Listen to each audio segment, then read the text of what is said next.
Alright. Oh, I guess I should start the episode, huh? Well, since this is the inaugural episode... It is.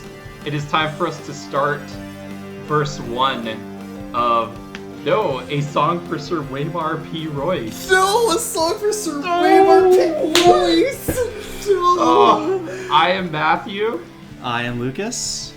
And so... We are the Brothers Randall. We are the Brothers Randall. Oh, now we can be tracked. So Lucas is... We're brothers. Lucas is a fan of the fantasy genre. He's my older brother. And since I'm the younger brother, I'm of course a fan of whatever Lucas was when he was growing up, as well as some other stuff of my own. So we both like fantasy, and I like film and media studies stuff. I like film, I like television, or I at least like a critical analysis of it. And for more of that stuff, you can listen to my other podcast, Under the Wheels. No, Under the Wheels. No, the wheelies. But regardless. Shiny. So Lucas reads fantasy. I do film and media studies. We are going to look at the cultural phenomenon that is Game of Thrones. Was, and kind of died out. Game of Thrones. No, A Song of Ice and Fire by George R.R. Martin. That's right. And I would first like to thank everybody around me for not spoiling a darn thing. And I know that was probably next to impossible because of all the plot twists and turns. And a little bit of history. So I was reading this series probably around 2008. And I enjoyed the first book so much that I just had to stop reading because it was so good that I wanted to wait until all of the books were written before I would start it. And then I heard there was a TV show about it. And I don't know, I'm a traditionalist, traditional as in I like to read. And with this story, I wanted to experience this story the first time I was going to experience this story through reading, and then I'd watch the show.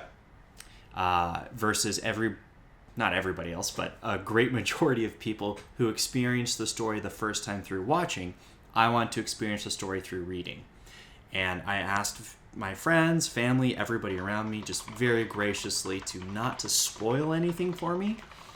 And they obliged. And then season 8 of Game of Thrones happened, and nobody was talking about it at all. The most talked about show became the show that used to be the most talked about and on the other side of the spectrum. So I think we're going to be addressing that probably towards the end of our podcast series.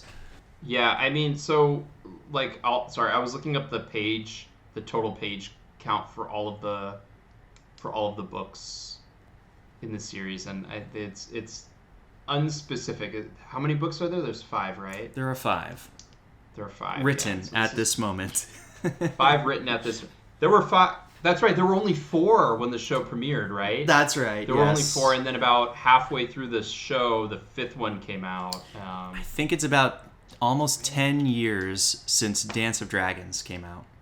I think Dance came out in 2012. We got the researcher here. Fire. Oh, and so the name of our podcast, A Song for Sir Waymar P. Royce. Well, the book is called A Song of Ice and Fire. And the first character you're ever introduced to in the book series is Waymar Royce. And all the time, my brother and I would say, "No, Sir Waymar Royce." Waymar Royce! Because it was just like such an epic name. And he's the first one to die in the prologue. So, so he naturally became our favorite character. Of course. First impressions. Because they put... It's like there's so much focus. Like, he has a very compelling name. He's knighted. You're introduced to the culture through him. You're introduced... Like, he gives hints of it, and then he dies. And it's just like... It was all for nothing. I was so invested. On poor Sir Waymar Royce. No, Sir Waymar Royce. I got so excited. For all 10 pages he was alive. There are people who read books and skip prologues. So if you skip the prologue, You have no idea who this person is, and you have no idea why they're cutting off some dude's head in like chapter 1 or something. Yes, and there are some who read books, and there are some who live them. Anyways. Okay. That is true, though. There are. Okay, so just a brief overview on the release dates. The first book was released in 96. The second book in 99. The third was released in 2000. Wow. So he churned over between a Clash of Kings and a Storm of Swords. Then A Feast for Crows came out in 2005. And then A Dance with Dragons actually came out the same year. Looks like before the first episode of Game of Thrones was released. No. It came out midway through the season. I'm sorry. It came out after the first season was done. So A Dance with Dragons came out the year that Game of Thrones, the TV show, was released. And what year was that? That was 2011. So okay. I was the off first by a year. episode of Game of Thrones, according to Wikipedia, which, again, because we're not getting money for this, we're going to use Wikipedia as a reference. The first episode aired April of 2011. So it's been 10 years. It's been 10 years. So in order to make it so that we're not too overwhelmed, we are watching... Basically, we're going to be watching about 2 episodes a week. And we're going to release the podcast. We're going to record every other week. And then I'm going to try my best to get it edited quickly. But anyone who is a follower of Under the Wheels knows that I am not the fastest at doing the audio editing. And I think it goes back to my old roots as wanting to be an artist. We all know that artists are terrible at getting things done on time. No deadlines. No, deadlines are important, and deadlines suck. And they can be both. All right. Well, shall we do episode through episode and have some thoughts on it? And I guess if you have the Wikipedia open, you can give a brief synopsis of each episode as we go. Yeah, I will. I'll do that. Brief. So my history with Game of Thrones. So going back please. to what you were saying, I wanted to comment on this. So one of the reasons, Lucas, you did not want to get fully invested in Game of Thrones when you first read it, if I'm not mistaken, is because you got burned by Wheel of Time, because you were recommended Wheel of Time by someone who we both know. If you don't remember, I'll tell you later. Okay. But yeah, it was great. Wheel of Time was amazing. I read the first 4 or 5 books. They're just so good, and then I just kept going, and then Robert Jordan, that's his pen name.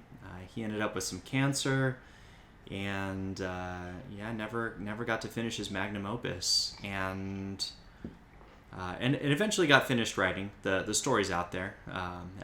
It's very famous these days, so I'm glad that one's finished. But to be fair, there's a TV show too, so maybe afterwards we can do the same. We can apply the same thing, maybe like a year later, or when the whole A Wheel of Time series is done, we can. 10 years later, we'll come out with our second podcast series. We'll see. Yeah, we'll see how long Amazon strings it along. But at least with A Wheel of Time, the creators. Okay. Oh, here we go. No. We're not. At least with Wheel of Time, the creators know how the books end and where everything goes. So if they have to cut anything, they know what kind of ripple effect it would cause. That's the one saving grace of the show. Now, I haven't watched any of it. I'm not generally a TV guy. In fact, that leads us to why I thought it was such a bad idea to start a Game of Thrones television show. Ooh. So we'll get this out of the way. Should we just do... No, let's do the episode by... Okay, we'll do our preliminaries before we even started the show. And then we'll talk about the episodes, and then we'll talk about where we're at. So my only bona fides is I watched like the first 2 episodes, and then I watched the last episode of season 6, and then I watched like the last half of season 8. So I know what happens. So my problem is going to be not saying anything and not alluding to anything. That's going to be tough. But my problem with Game of Thrones was similar to when Lucas found out. I know, Lucas, you were nervous because you were like, it's not completed yet. Yeah.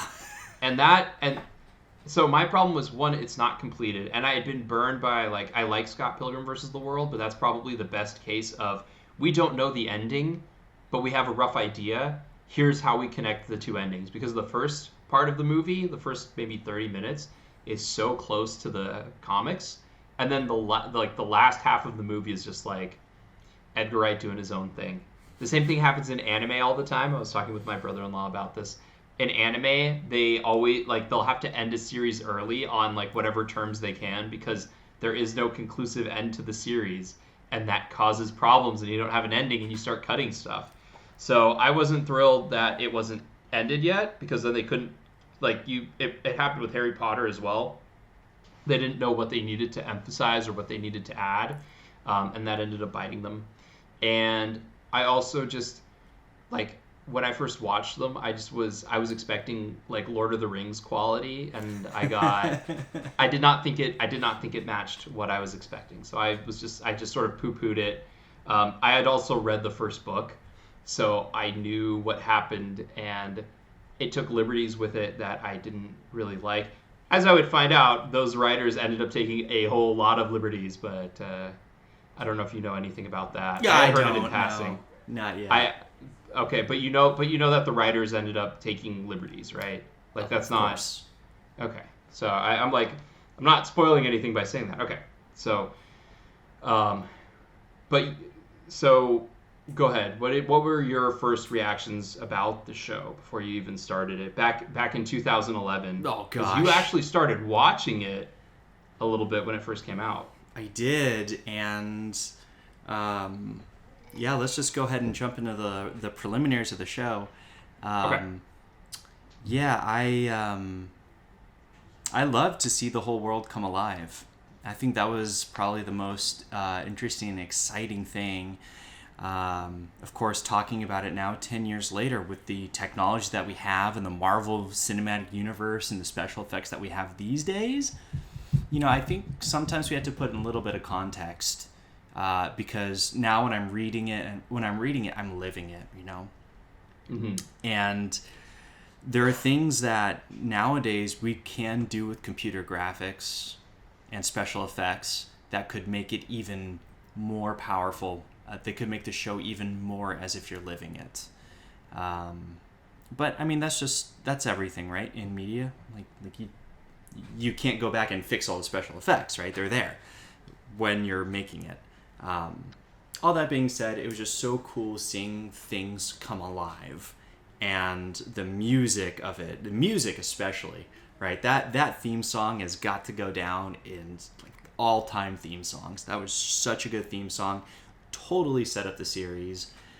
And I do want to jump into the first episode, if you're ready for it. Let's do it. All right. Episode 1, Winter is Coming. Oh dear. North of the Seven Kingdoms of Westeros, Night Watch soldiers are attacked by supernatural White Walkers. One soldier escapes but is captured at Castle Winterfell. Eddard, Ned Stark, Warden of the North, executes him for desertion. Later, 6 orphaned dire wolf pups are found, and one given to each Stark sibling, including Ned's bastard son, Jon Snow. Jon Snow. No, Jon Snow. No, Jon Snow. No, Jon Snow. No, it's all one word, Jon Snow. In King's Landing, the Seven Kingdoms capital, Jon Arryn, the Hand of the King, dies suddenly. King Robert Baratheon, Ned's old friend, travels to Winterfell to recruit Ned and propose a marriage between his heir, Joffrey, Joffrey's coffee, and Ned's daughter, Sansa. Is it Lisa or is it Liza? Right? Arryn. Right? Jon's widow. No, Jon Arryn, not Jon Snow's widow, sends her sister, Ned's wife, Catelyn, oh dear, a letter claiming the Lannisters, Queen Cersei's family, murdered Jon Arryn. Catelyn believes the Lannisters are now plotting against King Robert Ned's young son, Brandon, climbs a tall tower and witnesses Cersei and her twin brother, Jaime or Jaime, inside having... Jame. Without the S. Jame. No, Jame. Jame. So, not James. Jame. Cersei and her twin brother, Jaime Lannister, inside having relations, to put it politely. To hide their incest, Jaime pushes Bran from the high window. Across the narrow sea in Essos, exiled Prince Viserys Targaryen... I didn't know it was Essos. I didn't know the name. Oh, they don't tell you. It? No, they don't tell you in the books. Okay. Across the narrow sea in the land of the Dothraki. Just Essos is fine. That's fine. I know now. Exiled Prince Viserys Targaryen forces his sister Daenerys, Daniel Targaryen, to marry the Dothraki warlord Drogo in exchange for an army to conquer Westeros and reclaim the Iron Throne. Bob Baratheon becomes king. He became king already. Robert Baratheon became king after Jaime Lannister killed Mad King Aerys Targaryen, earning Jaime the nickname the Kingslayer. The ancient. I feel like this is talking about something that didn't happen in the episode. Yeah, let's just let's go from there. In the marriage, Daenerys is given 3 dragon eggs. That's the only other significant. Well, that's not it. It seems very wordy for the synopsis. Yeah, quite a synopsis. All right. Yeah. Okay. Shall we get this let's get this part out of the way first. Well, first the good. I love the opening scene. Directed by Tim Van Patten and written by David Benioff and D.B. Weiss, who also co-created the show. Are they the D&D? I've got words about them. Are they the famous D&D? Oh, they're the famous D&D. They are the infamous at this point D&D. Yeah. Go ahead, Lucas. What were you going to say? Oh my god, that opening scene was just epic. Boom! And then the whole gate opens and it's just so cold, and that eerie music that's going through there is just... Oof, it makes you think you're not in Westeros anymore. No, Westeros. Okay. No, it seems like you're in Easteros, if anything. I pronounce things weird because there was no pronunciation guide in the books, so I pronounce them different in my head. It's John That's why we Arryn. pronounce it Sir. It's S-E-R. Westeros. It's Daenerys and Viserys. There's more, I'm sure. Oh, the Eyrie. Not the Erie, but the Eyrie. I mean, these are just how I pronounce it, and in my own head, there's nothing wrong with it until the TV show said there was. So the other thing I think we should get out of the way is the age. Yeah. Yeah, Caitlyn's supposed to be mid to early 30s. So is Neddard Stark. No, Neddard Stark. He's supposed to be like 35, and he's supposed to look like Bruce Wayne, okay? And when I heard that Sean Bean was cast, I knew that Sean Bean is either going to be the villain or he's going to die. In everything that he's cast in, he's either the villain or he's going to die. And then, okay, well, he's not the villain in this show. How come we didn't see him in seasons beyond? Why wasn't he in the promos for those? Anyways, It's funny because every episode opens and the first name you see is literally Sean Bean. I know. And you're like, if you know anything about the show, you're like, that's funny and sad. And my favorite, Robert Baratheon. So he's also Bobby B. I think that I got that from a video that I saw, but I think they have that in a different podcast called Gay of Thrones, which I might have to listen to. Yeah, but so Robert Baratheon, he's supposed to be Neddard Stark's age, and I call him Neddard Stark because his name is Eddard, but his friends call him, and he calls himself Ned, which freaked me out in the books because when I was reading the Eddard chapter. Who's Ned? Exactly, who's this Ned person? I'm sad to say, but it took me like 30 pages before I figured it out. Yeah. Well, like it's like in Cinderella when it's like, oh, fat mouse, we're gonna name you Octavius, but for short we're gonna call you Gus. What? How did you get discuss that of Octavius? Who's that? Like, Yeah. you could kind of get Ned out of Eddard. I guess. Some very strange, like, weird, like, vocabulary math. Oh, and then in the books, Eddard, that's the name of the chapter because it's from Ned's perspective. Caitlin, it's from Kat's perspective. Daenerys calls herself Dany, but the chapter's called Daenerys. And then you have Bran. His full name is Brandon, but the chapter title is Bran. It's the inconsistency. Should it bother me? No. But yet sometimes it does. Okay. But Bobby B? No, the Baratheon. He's also supposed to be mid-30s in the books, because they're in their early 20s when Robert takes his giant warhammer and smashes in Prince Rhaegar's chest on the trident. That can't sound any more epic than it does. Yeah, I can't. He's supposed to have coal black hair. He's supposed to look like Bruce Wayne from the comics, or Clark Kent from the comics, and Neddard's supposed to look like the other one. I swear. They're like Batman and Superman's alter egos. That's what they're supposed to look like. That's yeah, because they have the Baratheon has coal black hair, and then you get the one from the show, and he's not fat enough. First, secondly, he's no way, man. He's got all his super graying white hair. You don't get that in your mid-30s. Well, there must be some city miles on him. Yeah, and I'll go ahead. And of course, the most extreme version is Daenerys. In the books, she's 13. You can't do that for this show. It's a TV show. You can't have it for that. So that is a change that had to have been made. And I think that the others. No,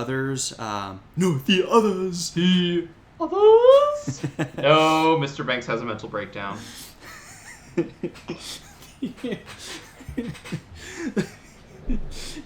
Yeah, but Robert Baratheon, Neddard Stark, I think that they age them up so that way they could have in these the actors. Cersei, she's supposed to be early 30s. So I was like, oh my god, Margot Robbie as this game's tape. Margot Robbie, that's like the perfect casting. Yeah. But, all right, let's just age everybody up a little bit because, they all lived past 40 back then. Right. Well, and like, to me, so obviously oh my god, I'm going to do this the whole time. George R.R. Martin, not J.R.R. Tolkien, although they have similar things. Meister like, M. Meister Martin. So George Richard Robert Martin, I don't know what his middle, I don't know. I think the RR is just like a random thing he put in to sound more. But it does. George R.R. Martin, like, if you're reading the books, you can tell that he's a big fan of fantasy. Oh my goodness. I was recording from the wrong microphone this whole time. All right, let's start over. Give me 1 second. No, we're fine. I don't want to start over. We're doing good. Okay. All right. Robert Baratheon, or George R.R. Martin, obviously a big fan of, like, different fantasy and stuff like that. A big fan of mythology, and so, like, when you said that he's supposed to look like Clark Kent, immediately I thought of, like, how he takes, like, common fantasy tropes and turns it to what he wants. How he takes different mythological elements or different storylines, like kings and knights. Like, for example, in my mind, Cersei Lannister is kind of like Guinevere, because she's supposed to be like the most beautiful woman you've ever seen, right? In the book, that's how she's written. Yeah, she's supposed to be like just amazing. Yeah. So I think of that as like. Then you get the imp. Yeah, and then it's like, oh, well, you have dwarves, but this isn't your Gimli dwarf. That sounds very offensive, and I apologize. Like, I'm going by the book terminology. Yes. When we're talking about it. Yes.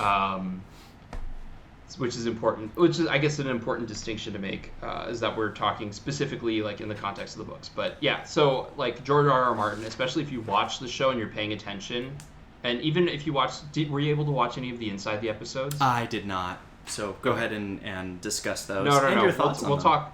No. We'll talk more about that when we're talking about specific episodes. But you can tell that that George R. R. Martin has like a very big affinity for like taking other story archetypes and morphing it to what he wants to do. You know, like, oh, we have Rangers in Lord of the Rings, and people are like, oh, they're so cool, but let's like create a realistic scenario where, like, in these old times, what were Rangers like? Well, they were probably gross and dirty, and they had to protect the wall and things like that. So I like that aspect of it. When you were talking about Clark Kent and Superman, or Clark Kent and Batman, it's like, oh, you plug them in where you want them. My last thought on that episode is this. If you like happy endings, if you watch the show and you say, oh, wow, what a beautiful, happy family. That's really great. Just stop watching after 50 minutes. Just stop. If you don't want to see anything bad happen to children, just watch that first 50 minutes and say, well, this was a good show. That's great. Just stop there. What a wonderful family. This is so great. Just stop watching. Yeah. Because bad things happen. So in that first episode, what liberties did they take from the novel? Like, where did it depart? What did they do differently? Well, from what you could tell. Yeah, so probably the biggest one was that there was that big feast where the king was there at this big feast, and actually Jon Snow is in that dining hall. He's in the Great Hall eating with everybody.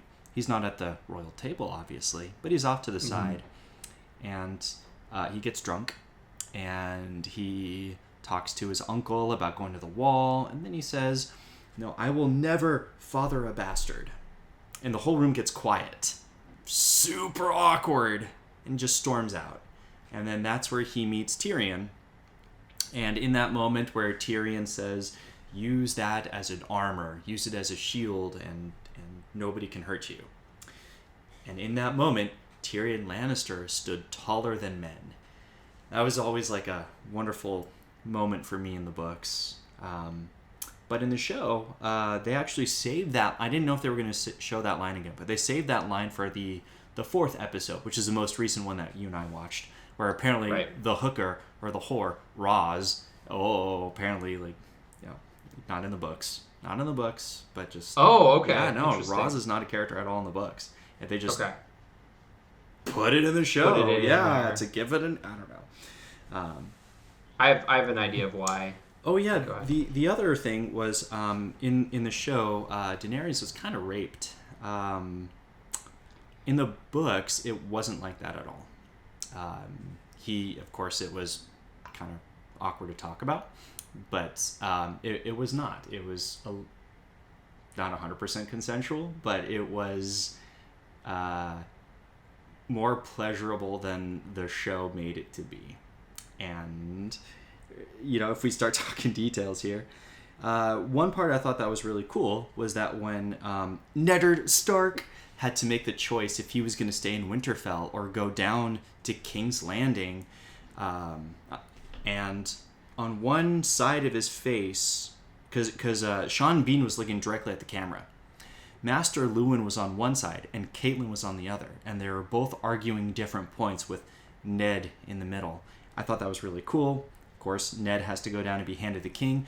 What did anybody expect? That's a job for life. And, you know...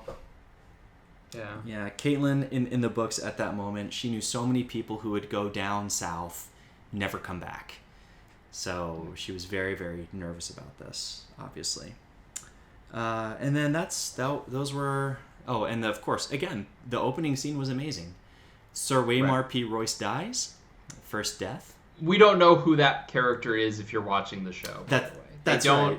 Like the whole name of the podcast is just undone by that. I'll get into my own reaction to the show in just a second, but So, but like other than that, those are the main differences from the novel, like that stuck out to you. Pretty much. I didn't really take notes on the second episode, so I felt like the second episode was pretty true to books. Okay. So for me, I'll say this is true with episode 1 and 2. There's a specific point in 2 that really bugged me. The reason I don't love the first episode, and I've watched it twice. I watched it when it first came out, and everyone's like, "Oh, you gotta watch it again. You'll still like it." 3 times actually, because I started watching it. Someone let me borrow. Shout out Jeff, my buddy. He let me borrow the Blu-rays, and I started watching episode 1, and I was just like, "Nope, this isn't for me." I love fantasy. I love knights, swords, magic, gritty fantasy. I love the concept of the grimdark fantasy universe. By the way, I don't think I told you this. Like Harry Potter has the most grimdark name ever in it. It's Sirius Black is like the most grimdark name of all time. Not only is he super serious, but he's pitch black and dark attitude-wise. His name is Sirius Black. Anyway, I had to tell you that because I've been thinking that since I read it. I was like, oh my god, Sirius Black is grimdark incarnate. Not really, but like, it's like, dang, I wish that I had picked that name for some sort of like really dark fantasy series. That would have been freaking perfect. What's the name of his transformation? What's the name of that thing when he turns into that giant hound? What's the name of that? He's a dog. You mean Padfoot? No. The name of the creature he turns into. He turns into a dog. Oh, I thought there was like a name for it. Oh well. He's like an animagus. I thought that, but he's not registered. I thought the dog had like a special name because it was a giant dog. But if it's just a dog, no. Yeah, he's just a dog. He's a dire dog. But Beorn, dire is a dog, skin changer. Beorn from The Hobbit is a skin changer. Well done. So thank you. My problem with the episode, most of it has to do with the writing. Like I think across the board, you're gonna find that the production design in the series is really good. The casting is really good. The music is really good. The directing is going to be a little uneven. I don't think that, like, I don't personally think the pilot is that good. I think it's fine, but I think that like the pilot has this feeling of everything seems like it's taking forever, and yet it feels like it's too full of stuff. Like the way when I was reading the description of the episode, how they're like, all right, we're outside of the wall, and now we're like in the castle, and now we're executing a guy, and now on the way back from the execution, we're getting the dogs, or I'm sorry, the dire wolves. Let me not be rude. People will be like, oh, you clearly didn't watch it.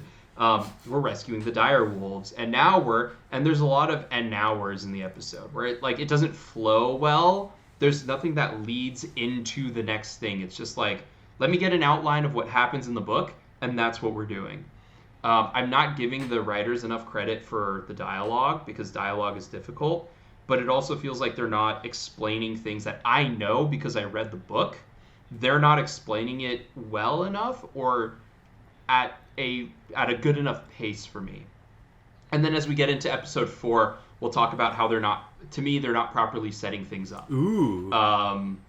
But or things that should be implicit that they're not commenting on, or how they're failing to execute certain things. Like you were saying about like John getting drunk inside the hall and then going out and fighting the thing. It's reduced to just him fighting the thing and him and Tyrion talking, and it's like I don't think it's as effective. The scene where they find the dire wolves should have been more effective. And I also don't like, and again, we'll get into it with, I think episode 3 is where it starts, where they start having different perspectives outside of the book. That happened in the first episode. Well, there were things in the first episode. You had the obligatory shirtless scene in the first episode too. You mean they had to hit their booby quotient? Is that what you're saying? No. All Theon and all of the guys, Theon and John and Rob all had to face off for who had the best six pack.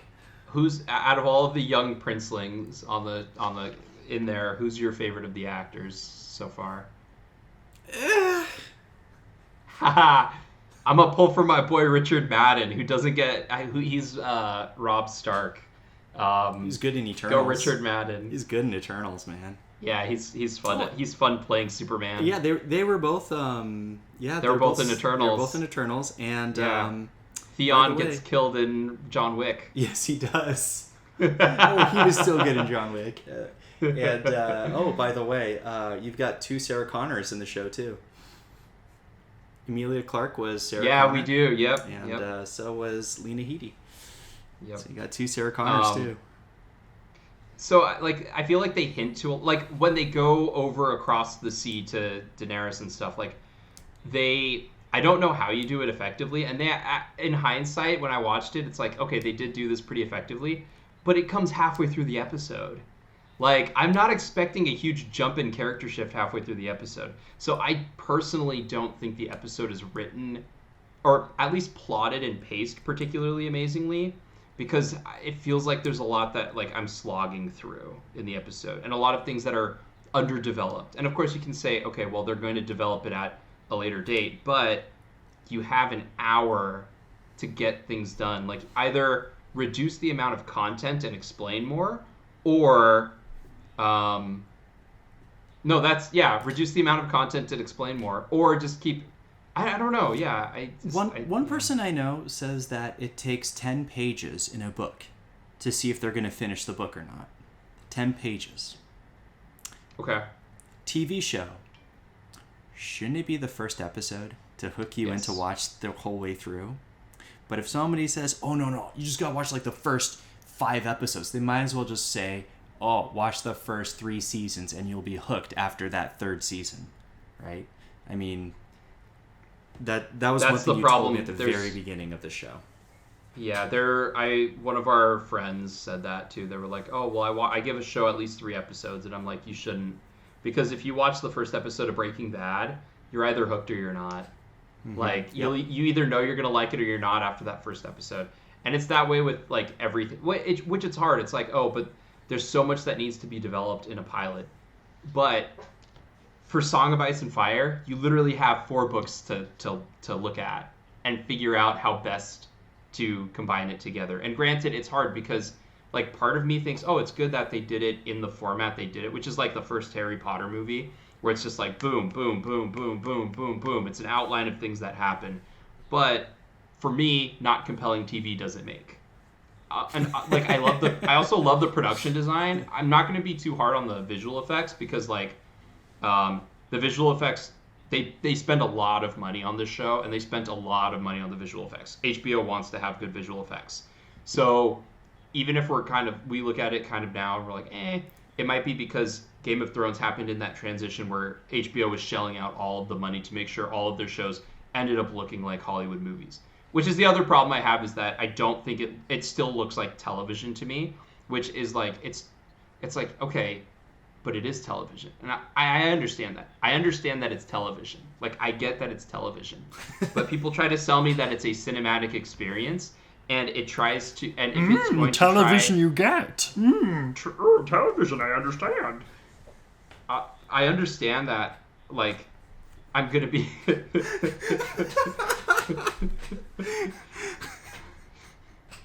So, trade-offs, right? I understand that in television there's going to be trade-offs. But don't tell me it's going to look like a movie, and then when I watch it, I'm like, it looks like television. Because the first 3 episodes, especially the first episode still looks like television to me. I was watching it at one point, I was like, this is basically a soap opera with higher production values. Not to rag on soap operas, and a lot of people do, but the way that they transition scenes almost randomly, or they leave things dangling and then cut to the next scene, it's this is a soap opera, but with a big budget. So anyway, now that I got that out of the way, did you like the opening scene for the series? I didn't like the guy that got to play Waymar Royce. I mean, he's probably pretty accurate to the book, where he's just a sniveling jerk, but he is in the books. He is. You wouldn't know it watching the show. You don't even know his name. I thought it was good to set up the thing that the prologue sets up. and then barely comments on the rest of the book. Right. Yes. Which is something else that is in the book, is where they tease a lot of things, but don't explicitly say. Which is why I think the show gets away with calling itself a Game of Thrones and not a Song of Ice and Fire, because like you have to really look into the book in that first book to see why it's called a Song of Ice and Fire, because they don't make it explicitly clear. But what they do make explicitly clear is everyone vying and fighting for the throne. So. And I believe they took out the word or the letter A in Game of Thrones. Did. So now it's just Game of Thrones. And when they remake the series in about 10 years and do it right, they will call it The Game of Thrones. Game of Thrones Rising. I don't think they'll ever redo it because this is such an endeavor. But if they did, I think they would call it a Song of Ice and Fire. They'd probably wait because for... it will make... Yeah. It would make more sense at that point. And they'd probably wait for the books to finish too. Yeah. If that happens. Let me see. Yeah, I think I got a lot of my own issues out of the way for that, like for that first episode. So if you want to, we can move on to the next one. Yeah, let's... Did you want to talk about any more about the first episode? When you're watching it, you don't really know how they connect. You kind of do, because all the characters are together in Winterfell, except for Daenerys. And when I was reading the first book, I would usually stop at the Daenerys chapter. So I would like tear through it, and then I just stopped reading when I knew a Daenerys chapter was. And then later I would stop at a Caitlyn chapter. And those are just like my stopping points. I'm like, oh, this character's POV. I'm going to stop here. Sad to say, Daenerys chapters were my stopping points. They were mine as well. Not so in the second book, but so second episode, I can give a brief synopsis because I remember what happens in it. It's called The King's Road. That's how I remember what happens in it. Jon goes north with Tyrion, and they go to the Wall. And then Caitlyn stays in Winterfell with Bran and Rickon. Oh yeah. Rickon exists. Don't forget about that, Stark. And then you've got the king, the queen, the prince, Arya, Sansa, and the new Hand of the King going south. Let's see. I believe... So that's where the character journeys are going. As they're going south, Arya's practicing sword fighting with Micah, the butcher's boy. And the prince and Sansa go drinking, and then they come upon them, and the prince pulls out his real sword, and they start fighting, and that's when Nymeria, who is Arya's direwolf, comes and protects Micah and bites the arm of Joffrey. Joffrey goes running, and, well, at the end of the episode, I cried a little bit because judgment had to be doled out. The king is, of course, drunk, and he's upset with his woman. That woman, Cersei. And they bring out Arya, and they basically said that the dog attacked Joffrey because Joffrey's lying. And Arya says that's not true. So then they bring in a third, and the third was Sansa. And Sansa said that she couldn't remember what happened. She had no idea. Everything happened so fast. And then so they had to... And so that was that. The king was very much like, all right, Neddard, you discipline your kids, I'll discipline mine.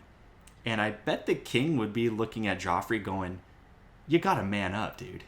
Like, yeah. There's definitely a line that's in there. Like, I'm the king. You got bested by a girl's dog. Because he's the king. He's a fighter. He's a warrior, just like Neddard Stark. And they're all fighting, and they get scars, and they're men, and they show off scars. I remember so many times with my guy friends where we just talk about the most grievous wounds we've ever gotten. I think it's just a thing. And so he gets bit, and then, of course, Cersei's like, he'll bear these scars forever. I felt like the king should have been like, good, nice. Then he knows pain, and he's going to be king, and it's good. But instead, Cersei's like, what of the dog? You know, just all whispery like that. Like, God, I hated her so much in that moment. It's just, I know it's coming, but God, I hated it so much. And the king's just leaving, and he's just like, let her see to the dog. And just like, Your Grace. Well, no, he was gonna have the executioner kill it, and Eddard was like, no, I will do it, because he believes that if you ought to kill a man, if you sentence him to or death, execute, you should wield the blade. You should be the So he takes out Ice and he puts down Lady. And in that episode, the actress who plays Sansa did such a good job in that moment that it brought me to tears.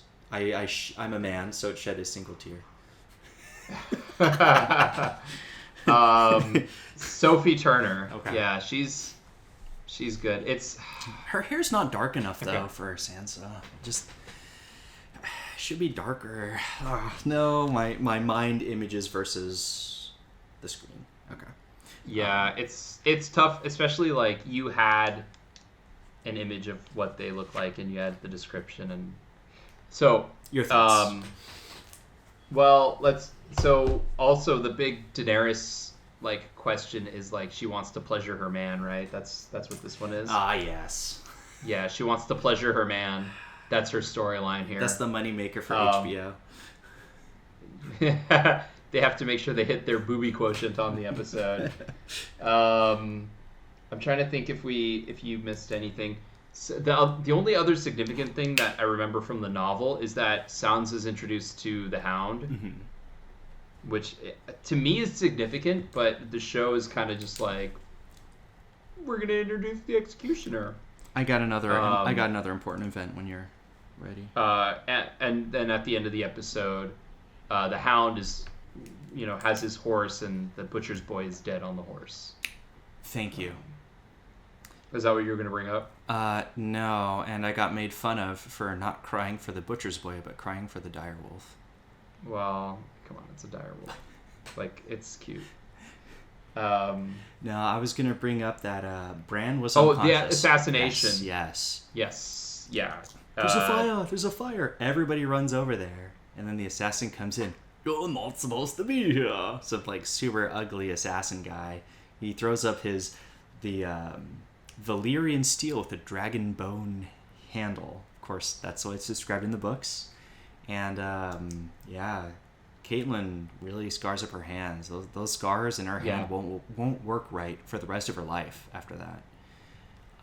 With those kind of wounds, and back in the day with the medicine they had, or I guess it's just say in that fantasy world with the even with the Meister's special abilities. The Meisters. Yeah, and Bran wakes up at the end. So, how accurate was this episode to the book? This episode is very accurate. I don't think they took very many liberties. I don't have too much to say about the second episode, really, other than I just said. Yeah, I don't either, just because a lot of the issues I had with the first episode kind of translate to this one. My biggest issue is so you're watching these delayed. So like in order to make sure that we can kind of keep the episodes contained, we're watching 2 a week. So Lucas, you watch each episode like Monday, Wednesday nights. Yeah, so there's a gap in between when you watch them. There's a 1-day gap, but there's a gap.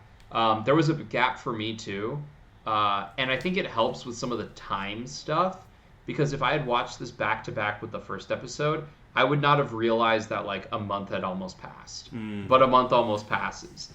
So I think one thing that gets lost when people binge watch, and one thing that the show took advantage of, was that there's a lot of like temporal narrative stuff that happens in between when an episode ends and when the next one begins. And the show doesn't do a great job, if you binge watch it, the show doesn't really do a great job of conveying the passage of time to me. I'm going to be the really critical one here, who's probably going to be like bad-mouthing the show the whole time. No, I got things on episode 3, such as Roderick Cassell. That ain't Roderick Cassell. Okay, it's a minor character, but still. But that's a thing for me. The other thing is like character development, which we'll get into specifically in the fourth one. A a lot of the stuff that I like on the episode that kind of takes on sort of like the like fantasy story elements with a slight twist. Those things I like, but those are the things that are in the book already. So I want those things like expanded on. I remember when I read the book, and we'll get into when Jon Snow's training, I wanted more stuff with Jon Snow training, which like I wanted more in the book. So I feel like I'm going to be extremely robbed in the show. No, I'm going to be extremely Robb Starked in the show. No, you're going to be Robb Starked. But like when Sansa meets the Hound for the first time, like if I'm not mistaken in the book, she's just like grossed out by him completely, and that comes into play a little later. I remember one specific chapter which I think comes into play in episode 4. Yes, where they talk about it, and I was like, that was the first time I realized like there's a lot of nuance in the book that makes it really compelling and a really interesting read. The other thing that we start getting in this episode is the idea that there are a lot of characters that will be hinted at, and then eventually, or that will be hinted at, but also that connect. I don't know if this is the episode that talked about Ser Jorah's father or whatever. He's like, because there's like in Daenerys' story, there's Jorah Mormont, right? Mm-hmm. Yeah, and he's like chilling with Daenerys, and he's been exiled, and he's trying to get back to Easteros, but Easteros. No, Easteros, but he can't. And yet we see like his father or his uncle. We're not sure. They share the same last name. And because they share the same last name, we're like, oh, okay, we're kind of like, that's weird that they have the same last name there. That's interesting. What could it mean? Who are they? What's their relationship? So, or like, you know, yeah, that sort of thing is like, we're starting to see them drop little hints of like different familial relations and how they're all going to be connected and stuff. Yeah. But other than that, yeah, episode 2, like it's going to sound bad. The first 3 episodes, all 3 are written by David Benioff and D.B. Weiss. I just don't think Tim Van Patten does a great job making the show feel as like epic as it should. Maybe it's just time and budget and editing, but like there's a lot of moments that I wish felt more cinematic and don't. Maybe the show is cinematic will happen later on in the show, but so far it's not. Right. It's not firing on all cylinders to me. Right, because you know you got to wait 5 episodes for the epicness, right? Well, okay, so that's where the twist will come in. Well, you know, so George R.R. Martin says that when he writes, he says you got to kill off characters early. So that way the reader is afraid to turn the page. Right. And when Joffrey was swinging that sword willy-nilly at Arya, when I was reading it, I thought Arya was going to get grievously wounded or killed, even though it's from her POV. I served that one up for you. Yeah. So, I thought that she was going to get seriously wounded, and I was like, oh my god, this is like a huge thing. The Hand of the King and the King. This is going to create like some huge, crazy clash between. This is going to be like so off the rails, like totally derail the book. And then, it's only episode 2 in the season. Oh, so it can't, right? Yeah, but when you're reading it, you don't know. You just don't know when you're reading. One reader says that the author really hides his hand well. You don't know what he's playing at until the end. So that's one thing that the books, I think, definitely does more than a show could. Yeah. I agree. Oh, I guess I should also say that I have heard the majority of the book, A Dance of Dragons. I listened to the majority of the audiobook for that, so I do know what happens there as well. I wanted to actually mention one thing that, like, in the book that I really liked was the way that all of the dire wolves were named reflected the outlook of all of the characters. Yes. So, like, I don't remember what all of their names are. I do. It would have been better. Well, see, that's the thing. I remember when I was reading it, I knew all their names. In the show, I don't know Arya's wolf's name because I can't understand her when she's like, She's like, Liberia! I'm like, what? What's that name? I remember Lady because I remember that, so Sansa, which they don't do a good job in the first couple episodes portraying, but like Sansa is very much like, I would say she's like the Disney princess kid. Yes. And they don't do a good job of portraying that in the show, which is another problem. It's another problem I have in the show.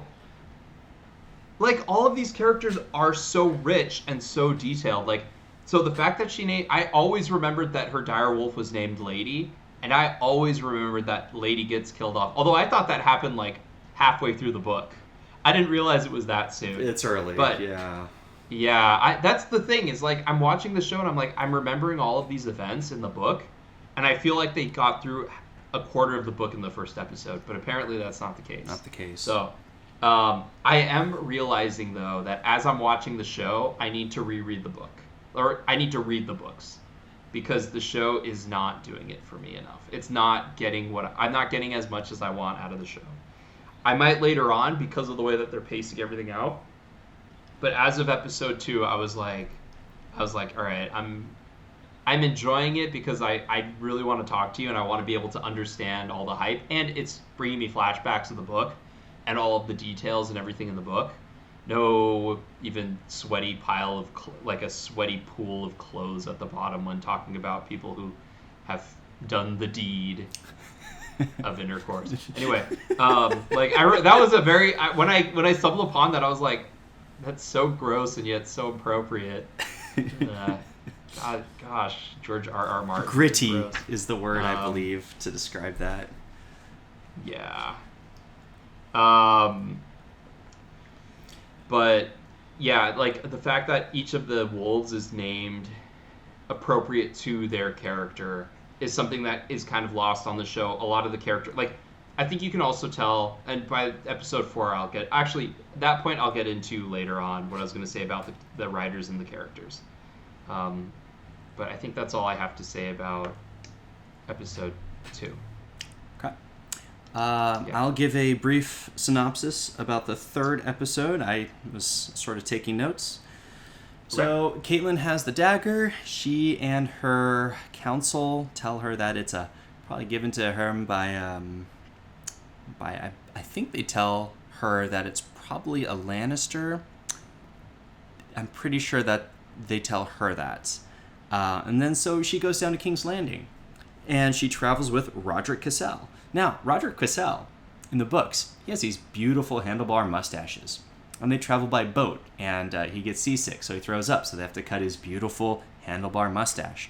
And they leave from the town, I believe, White Harbor, and King's Landing is right there on the coast. So next time you watch the show, and you watch the opening,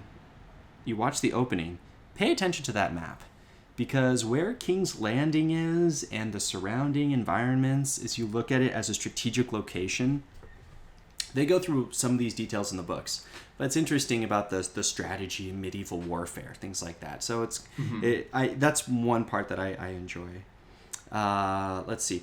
So anyways, she travels to King's Landing, and it takes a month for the king to travel there. If you're looking at the map and you go from Winterfell to King's Landing, it takes like a month. And that's because the king has to set up his big pavilion every single night. My God. He's a big man. He's got to sleep in a big tent. That's right. Yeah. And then they got to water all the horses and pick everything up and keep moving. They probably move, I don't know. They don't tell you how far they move every day, but it's not fast. Anyways, Caitlin goes down to King's Landing. We have the council. As soon as Ned Stark gets to King's Landing, they immediately have to do a council meeting where she meets Dumbledore and Fiddleinger. No, Dumbledore and Fiddleinger. AKA... No, Middle Finger. Yeah, that's his new nickname.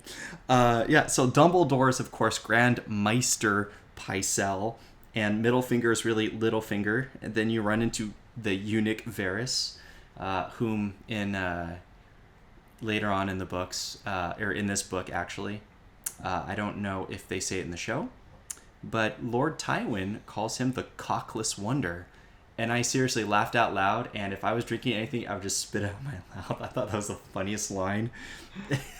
Poor Varys. Cersei and Joff have an interesting scene together. Tell me, Joff, what would you do instead? Well, I would. And he told his strategy as only a 13-year-old boy could, and, the queen was listening to it thinking, wow, what a great kingly strategy, which it's stupid. But in that scene, really... Oh, I thought she put him down for it. She was like, but if you do that, blah, blah, blah, blah, blah. I think that scene was very telling, but I can't tell until I've read or watched later on, because is she coddling him? Or is she trying to advise him? How is she trying to parent him in that scene? Because parenting is very important. And the author knows this. The way Ned parents his kids, and the kids always think, well, what would my father do? Or, even Caitlin, what would Ned do in this situation? Rob certainly has those thoughts. Yeah. So anyways, they talk about this, and that's when you learn that the crown is about $6 million in debt, and they're in debt to the Lannisters. They're going to hold this great tournament in honor of the hand, which of course Neddard has doesn't give a... Neddard is the definition of a meat and potatoes kind of guy. He really is. He does not believe in anything, no frills, everything is just what you need, the basics to survive. Yeah. He a feast in his honor is he's just why? Oh, a feast is fine. But tournaments? Where the winner gets 40,000? Right. A tournament. Oh God. Yeah, why? Why a tournament? You had a pointless scene in there with Jory Cassell and Jaime, without the S, Lannister, where James says, oh, this armor, he wears a gold suit of armor, and it's never been scratched. And that's because he has Thaco of Zero. Right. Well, that was also... Well, he has a high dexterity and a Thaco of Zero. No, a Thok Zero. He has the official Thok Zero. No, he has low armor class. He has a high Thok Zero. No, he has a low Thok Zero, but he also has a low armor class. He has a low Thok Zero. I'm getting all my terms confused. No, D&D. But that was with Eddard. He and Eddard was like, oh, it's a fancy piece of armor. No, I think that was Jory. Because Neddard... Because Jaime asked Neddard if he wanted to compete in the tournament, and Neddard said, no, I don't compete in tournaments. And then Jaime is like, why? You don't want them to see your moves? Except for the battlefield or something? I don't know, something like that.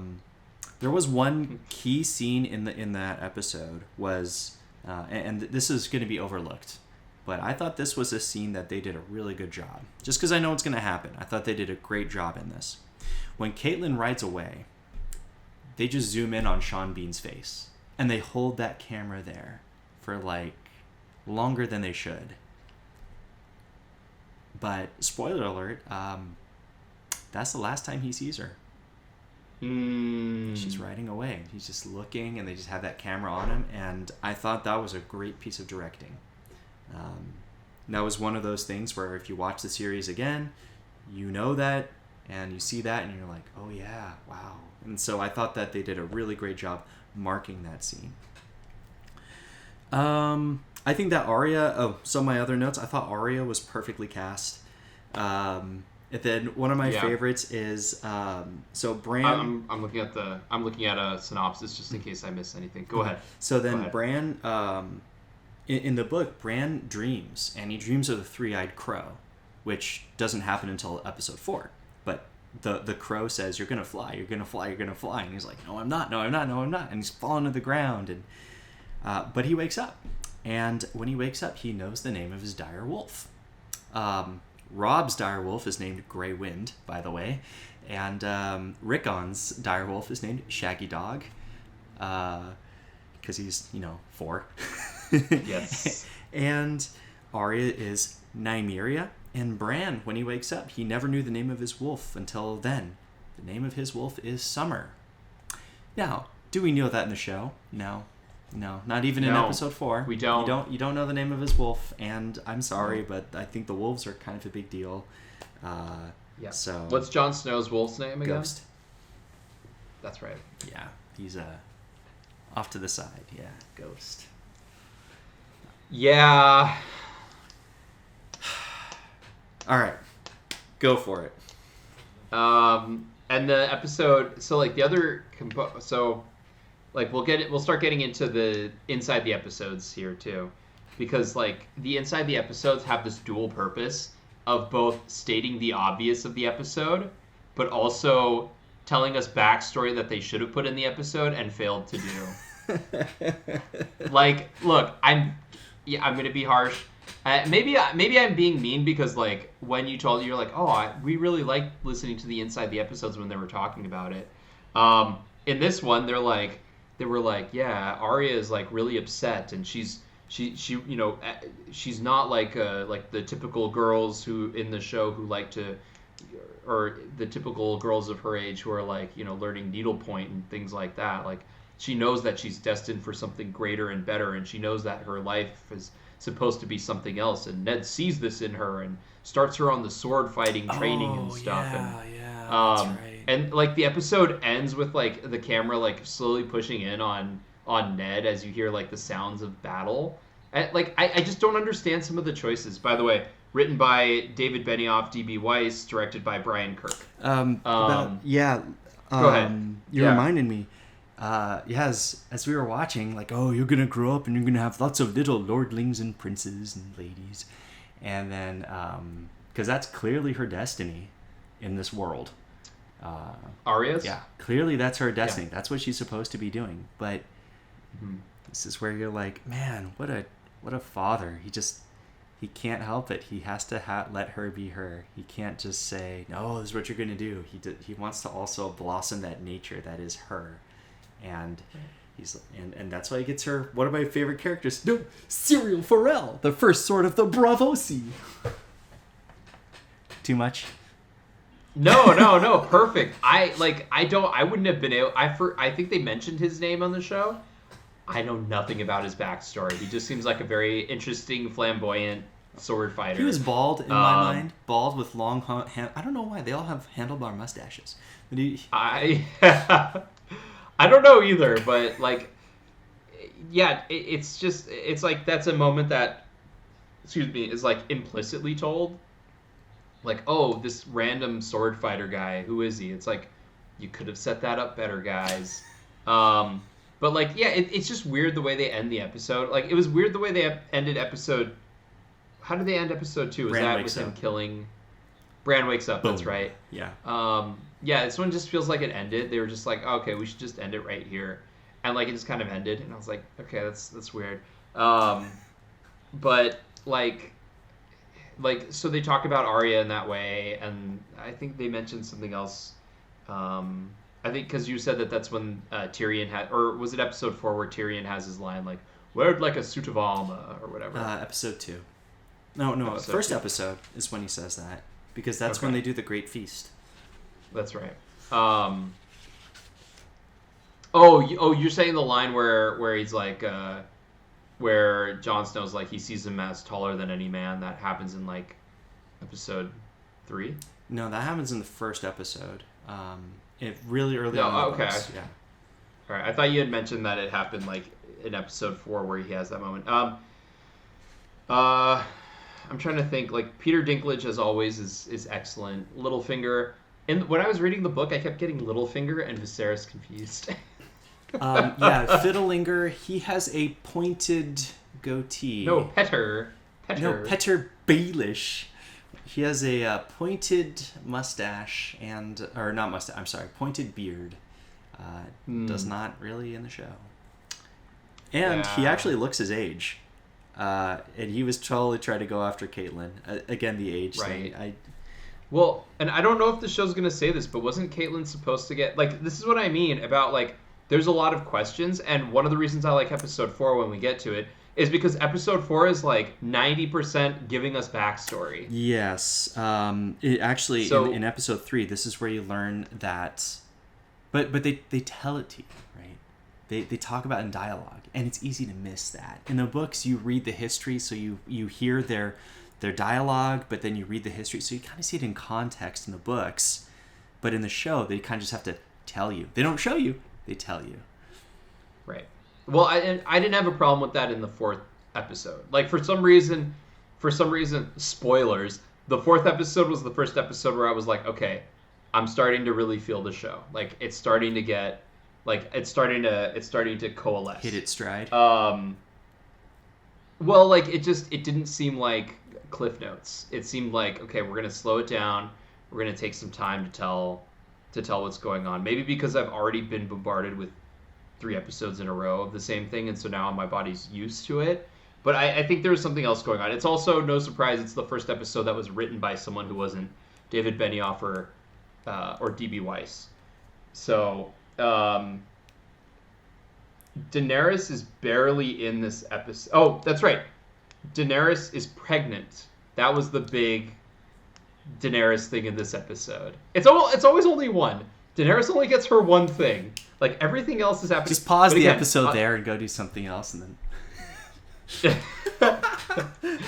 We'll cut together all of the stuff from Daenerys, and it'll be like 25 minutes from the first 4 episodes. It's like, we have 4 episodes, we have 25 minutes. Which is a shame because, Emilia Clarke, very attractive. A very beautiful woman. But every time I watch her in the show, I'm like, oh, she's so adorable. Why do bad things keep happening to her? She's so cute. I told you, just stop watching, right? After 50 minutes of the first, just stop watching if you want. Do you feel like Viserys is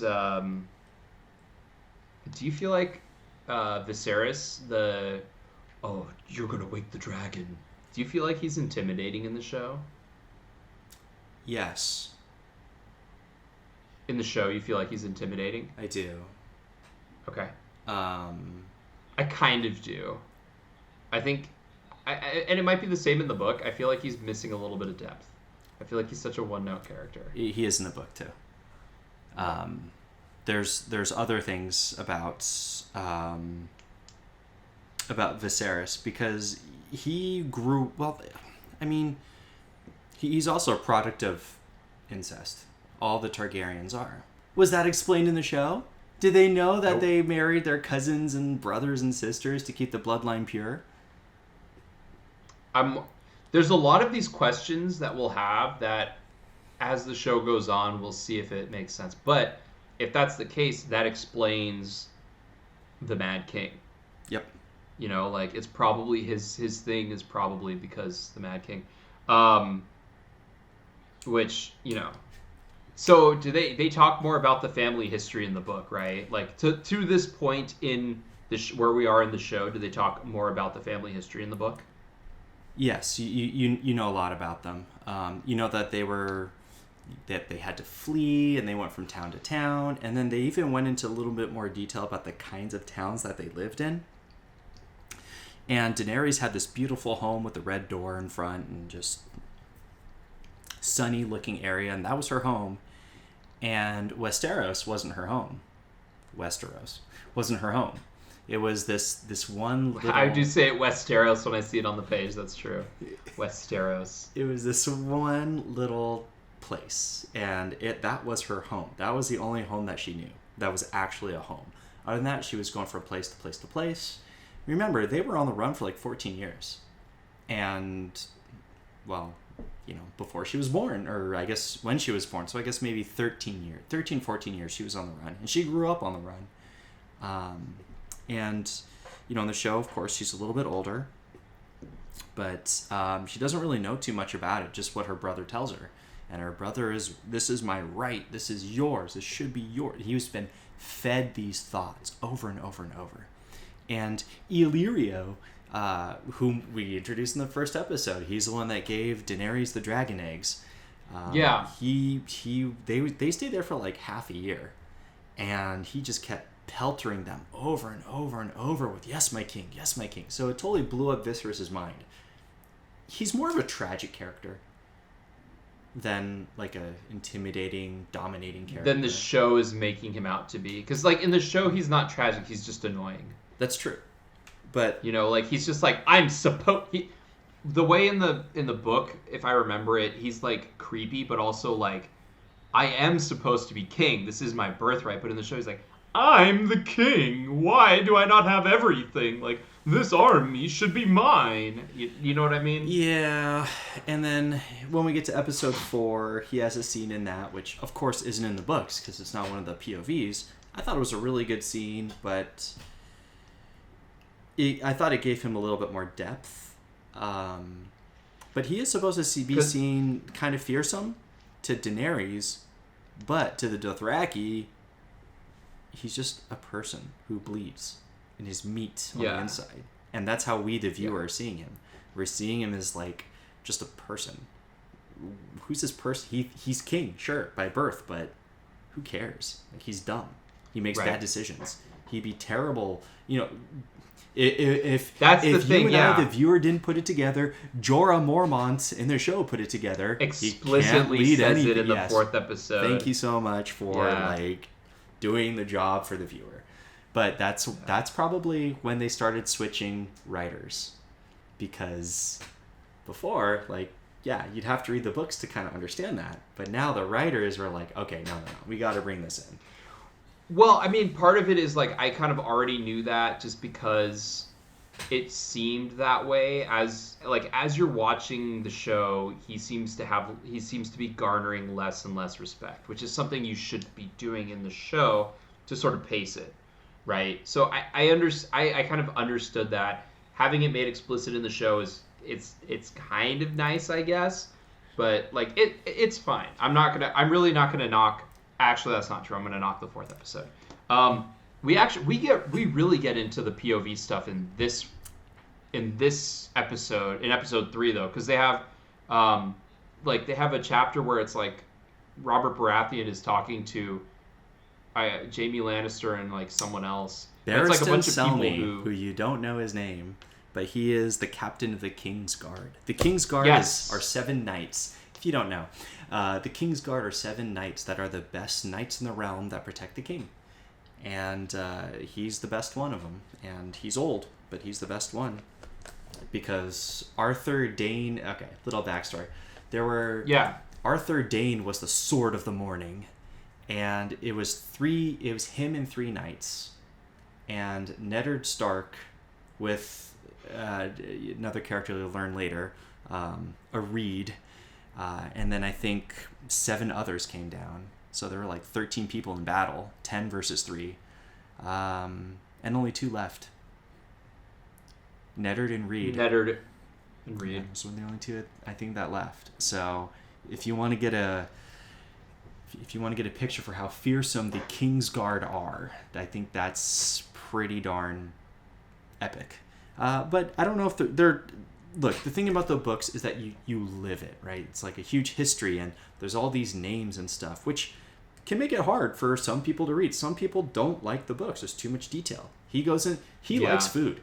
I think both of our wives don't like the way that George R.R. Martin writes, right? He likes a lot of food. Right, okay, yeah, she was the other one. He says that they have roast pork and bacon sausages spitting on the fire as they're eating that, and onions and roasted and blah blah blah. And of course, I'm a fantasy reader. I'm just eating that stuff up, just like, oh my god, this is like so awesome. I love all the details. This looks so good. This is so great and everything. And other friends, right? They really like. Let me just picture that in my head. Like, I'm cool. I don't need to know every detail. I can just picture this stuff in my head. Writers and their self-indulgences. Yeah, but I liked it. I like the way I love his prose. It just sucks me in. So. I want to actually go back to something. Middlefinger's history. You were mentioning that before. By the way, Caitlin, how about today's Lily James? Lily James, at the time of this viewing, I think she'd probably make a pretty good Caitlin. Downton Abbey, right? I think. Yeah, that was the thing. Is like Caitlin, like, obviously Neddard is significantly older. That is not who I pictured for Caitlyn. For some reason, I don't know. Like, I don't want to be harsh on the actress who plays as Caitlyn. Incredible actress. I thought that Caitlyn was supposed to be a little bit more attractive. Oh, no. Not so. She is. Yeah, she's very firm looking in the show. Like, it's not a bad thing, and, like, she's a good actress, but, like, the Starks. One thing about the books, like at the back of the book, said it perfectly. It's like the Starks. They are as hard as the land that they live in, and I always thought that was the coolest thing ever. But Caitlyn's not. Like, she's not a Stark. She was wed into the Starks, right. so she, like, it makes sense for her to like be not as like cold and unforgiving as like the rest of them. But I mean, if you look at her, you look at Middlefinger, like, really, Middlefinger, her? Like, you risk your life and you almost died by Brandon Stark. And, well, he died, and so guess what? She has to marry Ned, whom she'd never seen before. Right, so... And she grew to love him. Let's set this up better. So Caitlyn was engaged to Ned's older brother. And then Ned's older brother died, but the marriage still went through because Caitlyn's the younger sister, right? She has an older sister. Her older sister was married to Jon Arryn, right? Jon Arryn. No, not Jon Snow. Hashtag not Jon Snow. Hashtag not my Jon Snow. Right. Not my Jon. He's not a man of the North. No, he's actually my Jon Snow. I'm cool with him. Yeah, Kit Harington's good. Yeah. The whole cast is good. Well, okay, maybe not the whole cast. Yeah. But sorry, there were a lot of looks around and looks down of like sad. Right. But so Caitlyn wasn't the oldest sister. So why did they marry Caitlyn off to the Starks? Like, was that to build a bond between, like? That's it. Join the houses. Okay, Caitlyn to House Tully. Where's House Tully located? River Run. Again. Right by the Trident. So you've got the north coming down, and then you've got all these rivers that meet in that area. I have no idea how they're going to show it in the show. I'm about 70% of the way through A Clash of Kings. So River Run is featured pretty predominantly there. It's supposed to be a beautiful countryside, sunny, just rivers running everywhere. Oh, another thing. Did the show explain that this summer has lasted for a long time? I think it did. Yeah, they at least by episode 4, they've talked about how the summer has lasted 9 years, but winter is coming. Winter is coming. This is something that actually bothers me in the books. If a summer lasts that long, clearly Westeros is more like the East Coast than the West Coast. Because in the West Coast, if a summer's lasted 9 years, everything's burned to the ground. There's the wildfires that would just erupt, and the loss of game because the loss of water. So it's got to be more like East Coast weather where you have the summer rains. That's the only way that I can think to explain it. But if they're by a lot of, so Winterfell, they talk about how like Winterfell they still get snow because they're so far north. But yeah, I would assume because of if there's an abundance of like lakes and rivers, then that would cause a lot of humidity and cause a lot of rainfall. Yeah, that's why Florida it's like all swampland. Probably further south in Dorne. That's probably where it's more desert area. Anyways, so it's too much. So just to be clear, I'm looking at A Clash of Kings and I'm looking at the POV characters because there are certain POV characters that I think you talked about having later on in the book. Like you glanced at one of the books and you're like, oh, that's a POV character. So in A Clash of Kings we have, I mean you're 75%. Yeah, I'm 70% of the way. Yeah, it's fine. I don't want to stumble upon anyone I haven't read. So Tyrion Lannister he's still a POV. Caitlyn Stark. I will always call her Caitlyn Stark, even though they call her Catelyn. I know, Catelyn. Right? There it is. Catelyn Stark. Sir Davos Seaworth. Yes. Was he introduced in Davos? Oh, also, I'm also partial because I listened to Roy Dotrice, rest in peace. But he did the audiobooks for all of the Game of Thrones books. And as my friend Jeff, also shout out Jeff, which I shouted out earlier in the episode, I asked him about it, and he's like, yeah, no, because he put accents and voices to all the characters, and I was like, so was it consistent from book to book? He's like, the first 4 books pretty consistent, but not with the Dance of Dragons. He forgot all of the characters that are supposed to be. All right, So Caitlin Stark, Davos Seaworth, Sansa. Was Sansa a point of view character in the Yes. in Game of Thrones? Sansa still retains point of view. Arya, I knew was. Right. Bran continues. Jon. Jon Snow. Daenerys. And Theon. Daenerys and Theon. Excuse me. So there was one character who I was wondering if was. Okay. And I've got two more thoughts on this episode. Yes, go ahead. If you will, my lord. Yes, I shall indulge. Here's a short one. No, Old Nan. I love Old Nan. She's so funny. Oh, you like the scary ones, do you? Well, would you like coming down from the north, casting darkness across the land as the White Walkers come and devour everything, spiders as big as hounds. Oh, is that the stories you like? And then, like, Rob comes in like, did I interrupt anything? I'd go crazy, too, if I was with Old Nan the whole time. No, so I freaking love Old Nan. You don't know this, but Hodor's like her grandson. Yeah, old Nan. Okay. Old Nan is like, she's like freaking, she's at least a centurion. I swear. I think I pronounced that wrong. But she's got to be over 100. They talk about how Old Nan is as old as Winterfell itself. I mean, she's not, but it's just so good. It seems like she's cut from the same stone as the stones of Castle Winterfell. There's one thing that I forgot to mention in the first episode. Okay. When the king comes to Winterfell, he immediately takes Ned Stark and they go into the crypts because he wants to visit Lyanna. And in the books, Ned has this recurring thought where he remembers Lyanna on her deathbed saying, "Promise me, Ned, promise me." I have no idea what that promise is. It's not revealed I don't know if it'll ever be revealed because Ned died, along with all the secrets that he had. "Oh, Jon, I'll tell you about your mother the next time we meet again." Another secret that died with Ned Stark. So, since you brought it up, the way that D.B. Weiss and David Benioff got the job was because they predicted something.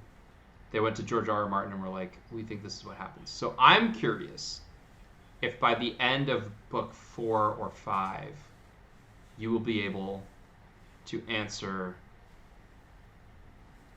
a very specific question. Oh, yeah. Well, don't tell me the question. That was begged by Eddard Stark. Yeah. So. Well, yeah. So that's the question. But. All right. So I putting that in your mind because like I'm sure you're kind of like as you were reading it, you were I wonder. Yeah, that was a little spoiler for me, but that's. Nope. I did know that they predicted something, but I didn't know what it was related to, like at all. I had no idea what it was related to, okay. And I'll probably still keep that mindset going through. But so they call that the day the day that happiness died. It was a tournament. This is, I don't know if they'll tell about this in the show, but there's this grand tournament, and Robert was going to marry Lyanna, and Rhaegar was already betrothed or already married because he's a Targaryen. This is the Mad King's son.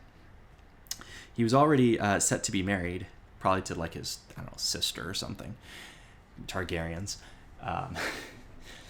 But then he goes over and he gives his like special charm or something to Lyanna, and that's where happiness died, and that's when the whole war started. I swear it's like a Helen of Troy thing. And from the Targaryens, Lyanna loves Rhaegar from their perspective, and then from Baratheon's perspective, Lyanna loved Robert. And it's sort of, you don't know Lyanna's perspective because she's dead. And you don't know what Ned's thinking because he's just, doesn't say anything, right? Typical man. Because he doesn't, Ned never talks about anything. No, he doesn't. And doesn't know how to show emotion. No. Because he's meat and potatoes. He's meat and potatoes.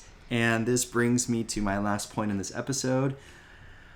Oh, Nedard Stark, you are well out of your element at King's Landing. Everybody sees him come in, and he's just like a mark. Middle finger, Varys, Master Pycelle, even the Queen, they're looking at him just like, you're just a mark. Like, we're gonna just eat you alive. And, it's just so bad. He has no idea what he's doing. He's trusting everybody. And for me, the reader who's read fantasy books in the past, you trust what other characters are saying. You trust them. That's what it is? Okay, that's what it is. You don't think that they can lie to you, but they do, because Littlefinger lies. Very subtle, right? In the books, it's subtle too. But he says that, I got this by betting, I got this off of Tyrion Lannister because I bet on Jaime and he didn't. And then later on, you learn that, no, you know what? Tyrion, he always bets on Jaime. Always. Oh! Yeah. So that dagger... oh my god, I forgot that. This is why I want to read the book. Like, as much as I'm enjoying I would have missed that. The show. I mean, another read-through, right? Like, that's something easily missed. Oh, man. Easily missed. That's... Yeah. I'm curious. I'm not going to spoil this for Appreciate you. I'm looking at who the different POV characters are for the rest of the okay. Because those are, like, I think that's the most interesting to me, is who the point of view characters are. Right. I want to read the books now. Right? I'm done. I'm done watching this show. Can I just read the books? They seem interesting. Even the one where it's like, oh, I did something weird. That was a Feast of Crows, right? Yeah. Where he did something weird and people were all upset about it. Like, I'm kind of like, I'm looking at that one and I'm like, actually, that kind of interests me. But yeah, let's talk about episode 4 before we just completely derail everything. Right. And I feel too guilty if I said anything. So go ahead. Okay, so I when I was watching it, after I finished the episode, I split it up by location. So first, let's talk about the Wall. Let's go north to south. No, you meet Samwell Tarly. We missed something in episode 3. Jon starts training. Yes. Yeah. You miss a big character development. You miss a huge character development. Yeah. They don't do this in the show. They do it in the books. Do you know what I'm talking about? In the show, they make it seem like Jon Snow is a better swordsman, and then Jon Snow starts helping the people around him. Not a great thing. He has extreme character development in this chapter. In the inside the episode, they're like, yeah, and as you can see, Jon Snow is like kind of got leadership qualities because he's, and I'm like, nope, lost in the episode. You have to do a better job of showing that, because like I remember that there was a point when he was there. It was like he was trained by a sword maester in Winterfell, and he got really good with the sword, and so he was beating everyone. And so then he started giving, I feel like in the book, I remember him giving people like private lessons to become better swordsmen, like a small group of people. And that's how he was showing being like a leader. And then like slowly throughout the thing, people started following him and started gravitating towards him, which is not necessarily what I thought happened in the show.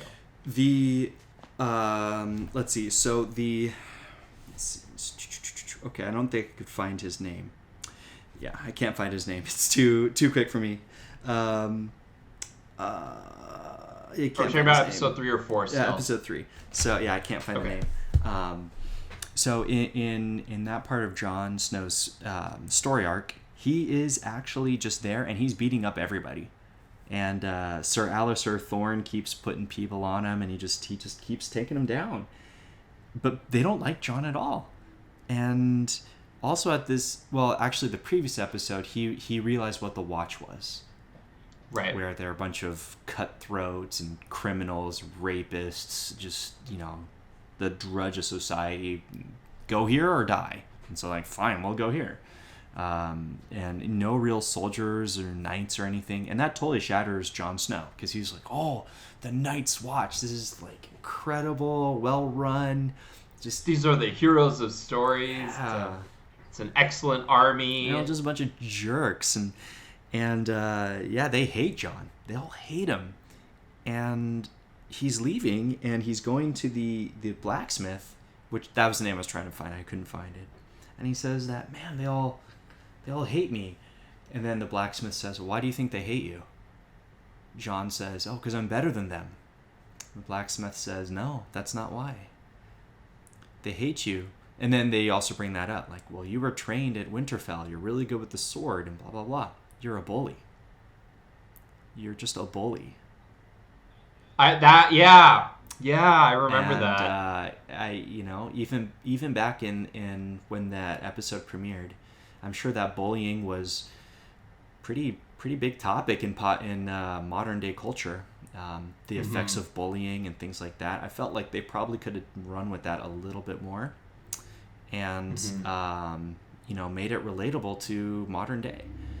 Because Jon Snow was a total bully. He just beat him because he could, and then that's when he started to help them. And that's when he stopped being a bully, and that's when that was that moment where those leadership qualities started to come through.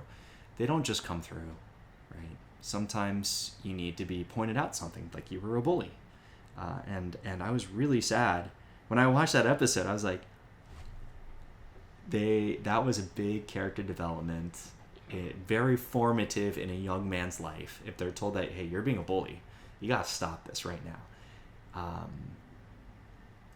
At least, in later high school age, things like that. These are your brothers. Like, you can't, that's why they don't like you.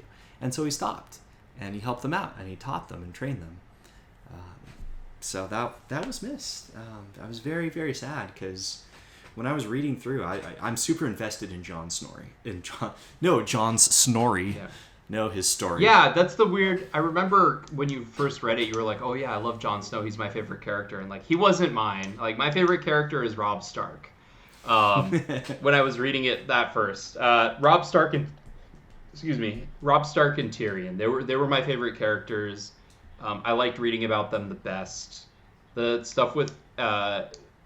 The more I realized that Neddard was just like a blunt instrument, the less I was like, okay, I like, but Tyrion I liked a lot just because he's so cunning and he's so intelligent, even though as I was reading the book, I was like, why does he keep getting owned everywhere he goes? Like, but like Tyrion I enjoyed reading, and because a lot of the stuff with Catelyn and some of the other characters involved Robb doing stuff, I liked Robb. And as we go in the book, there's like that one moment where it's like he makes the sacrifice that he needs to for his family when he gets betrothed to like George the phrase. I love George R. Martin, potentially a little bit sexist, but he's like, oh, this ugly woman, like she's also not very smart. It's like, not true. All right. On my rereading, this was the second time I was reading Game of Thrones. Yeah, not true. He is just betrothed to one of Walder Frey's granddaughter or great granddaughters. We'll get to Lord Frey later. When he comes out. But yeah. So the episode 3, they had the fight. So in episode 4 in Winterfell, we are introduced to Samwell Tarly, also known as George R. Martin's version of the Wall. Wall. I'm sorry. We're introduced to Samwell Tarly. George R. Martin's version of Samwise Gamgee. Just kidding. And then you hear, I'm just kidding, Sir Alistair Thorne, and they died like flies. How well delivered was that line? I liked it. Yeah, that episode 4 is called Monologues, the episode, because even in that scene, there are 2 monologues delivered by 2 different people. Yes, that's right. So right. it's monologue the episode. It's monologue and backstory the episode, because like it brought to light that time that he talks about it, brought to light the reason why like winter sucks. Like the provisions run out. And also when you're over on the other side of the wall for months, you think you're going to get out, and you eat the horses because you think that's a good idea. When the horses died, but that was easy. Then you start eating your friends because you can't get, and it's just like, geez, like this just got really like hardcore, and like, oh, you guys need to toughen yourselves up and fatten yourselves up. But it also leads to a misconception that like just because they have not gone through that does not mean that they do not have the mettle to go through that, which is just the thing that I thought about when I was watching it, because I'm always like, oh, so you think that's what you think, huh? Well, I don't know. Maybe these kids are tougher than you think. You know, you asshole, underdeveloped jerkwad. In the show, at least, underdeveloped. We were introduced to him, like, the episode before, and he's just like, I want you to attack this person. And then it's like, I want you to attack this person again. And well, he certainly has a way of training. And yeah, he felt like a lot of the boys that are there aren't good enough. And he wants them to be hard, because that's what they're going to be encountering out there. And that's the only way he knows how to do it. And like, the thing is, so in the inside the episode, they're like, oh yeah, he's like the gym teacher who was at your school, who saw the school back in its glory days, and is like still holding on to the last vestiges. Yeah, I'm shaking my head. But like, well, like yes, you know, you'll when we talk about Sansa and the Hound and the Mountain, we'll get into this even more. But like, they're like, George R.R. Martin does a good job of adding a lot of depth and backstory to these characters. There's a lot of like, this is what your impression of this character is to start, but once you hear this person's history, you'll understand this is why they're the way they are. Whether it's good or bad, you'll have an understanding, which is more important than whether you like the character or not. Which again, it becomes huge if I'm kind of generalizing, and again, like I said, I might start reading the books again. Because like that's the way it is with a lot of characters, specifically with the Hound reading Game of Thrones. I remember that was a big moment for me. So, yeah, anyway, go ahead and keep talking about the wall. Yeah, so they're at the wall. Yes.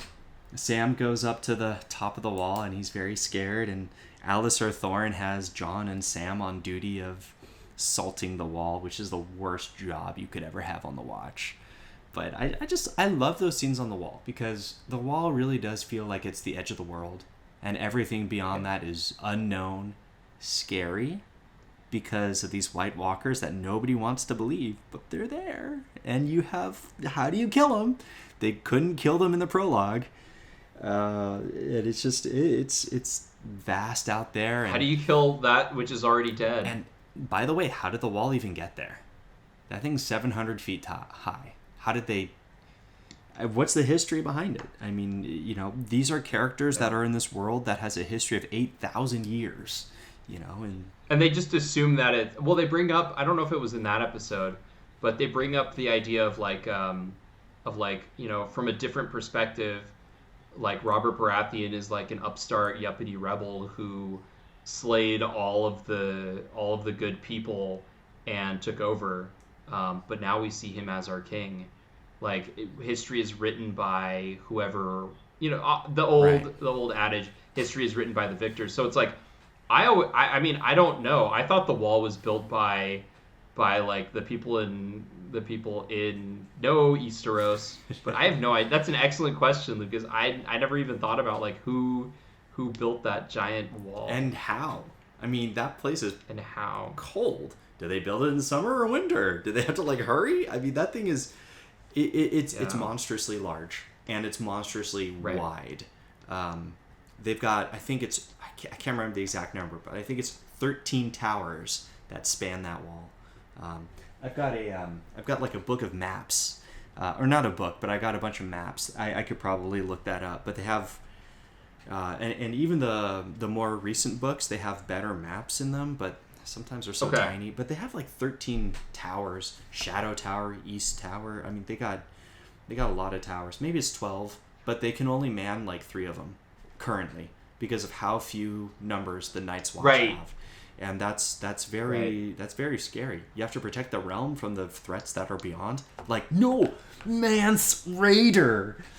No, no, Mance Raider. And so, yeah, I mean, these are these crazy forces that are there. And there's this, yeah, you know, I don't know. I just, anyways, so moving on south, you have Bran who sees a 3-eyed crow. He's walking and he's being called into the crypts, but he wakes up. Tyrion is in Winterfell. That's one of his 2 scenes in this episode. He's traveling there with one of the members of the Black. His name is Yoren. I love Yoren. That guy's awesome. He better be the same actor in the later episode, just saying, because that guy's awesome. And Tyrion gives designs for Bran's writing. Right. And Robb gives him a very cool welcome. Very, very different than the welcome that he got early on. And that's because Tyrion doesn't know about the whole dagger thing. He has no idea. Not only that, but Robb, the only reason Robb knows is because he got a message sent by a raven. Right? I think that Catelyn and the council were talking about it with Robb before Catelyn went south.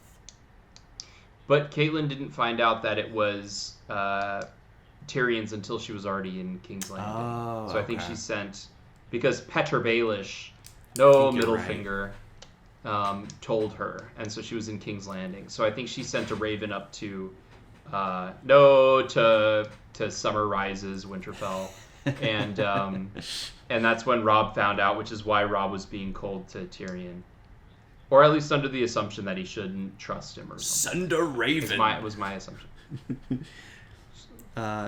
So then, moving to the east, we have Viserys and Doria in the bathtub together.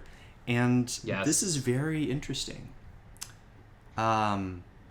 Things are hot to Viserys. He's sitting in the pool. It's too hot. The wax is too hot.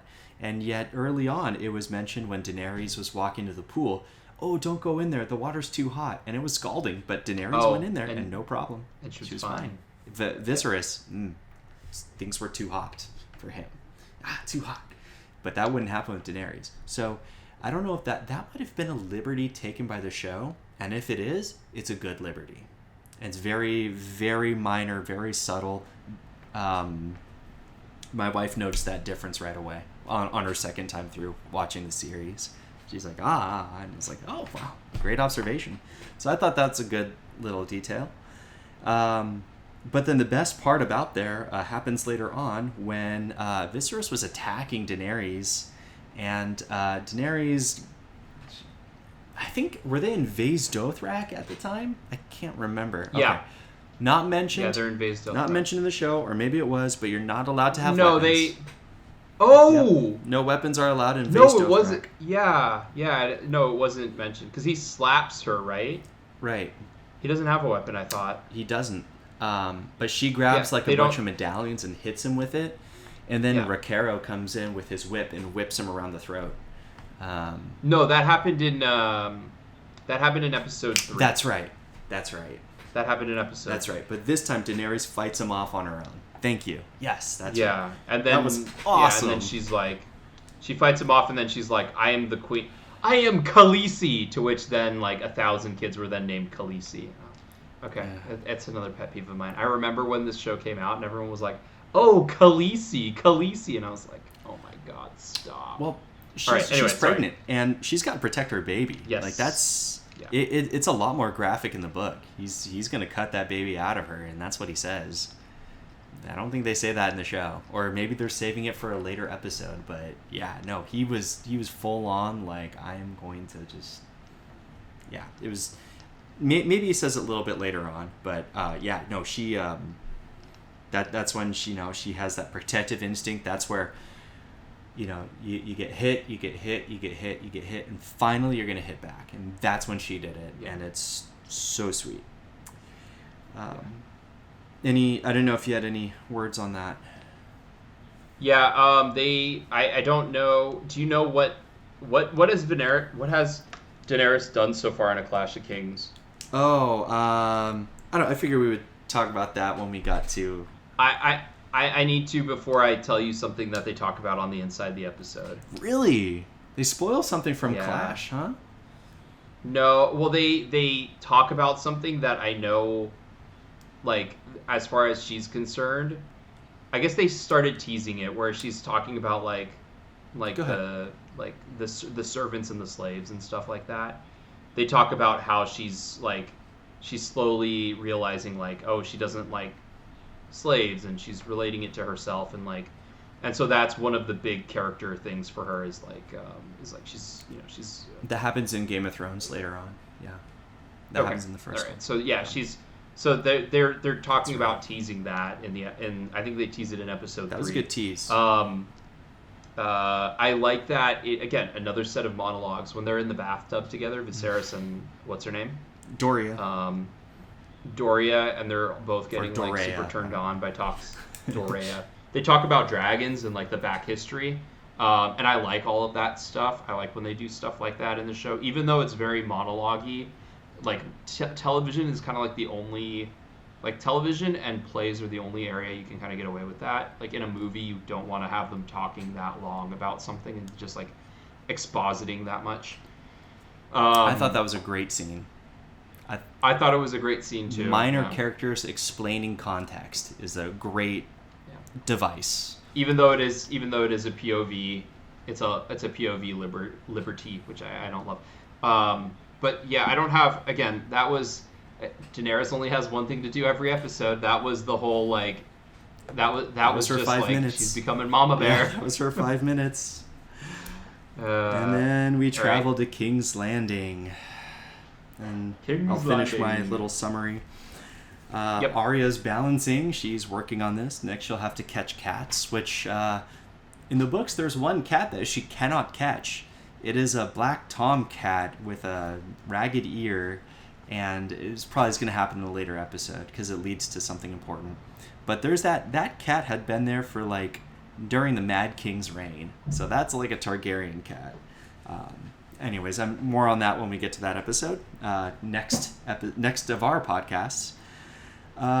The council says that they need more men for the tournament, and so they get more men from the watch from the city, and also Ned pledges some of his over. And then there's a Cersei and Ned scene, and I'm pretty sure this isn't in the books because Cersei and Ned only have one scene in the book. Well, no, they have 2 scenes in the books, but they have one major scene in the books. But for a TV show where you kind of lose track of which characters interacted at what time, it's probably fine. But it's just, I don't know, I think it's meaningful if characters don't interact at all, and then like one-on-one, and then they do. And in the books, it's very, their big scene, their first interaction, just those 2 alone is a major, major point. It's in the episode called You Win or You Die. So that will give you the... for those of fans of the show, you will know that scene I'm talking about. That's the only scene that they're together in the books, except for a little bit later on.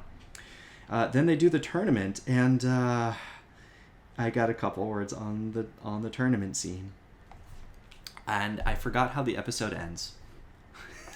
Sorry.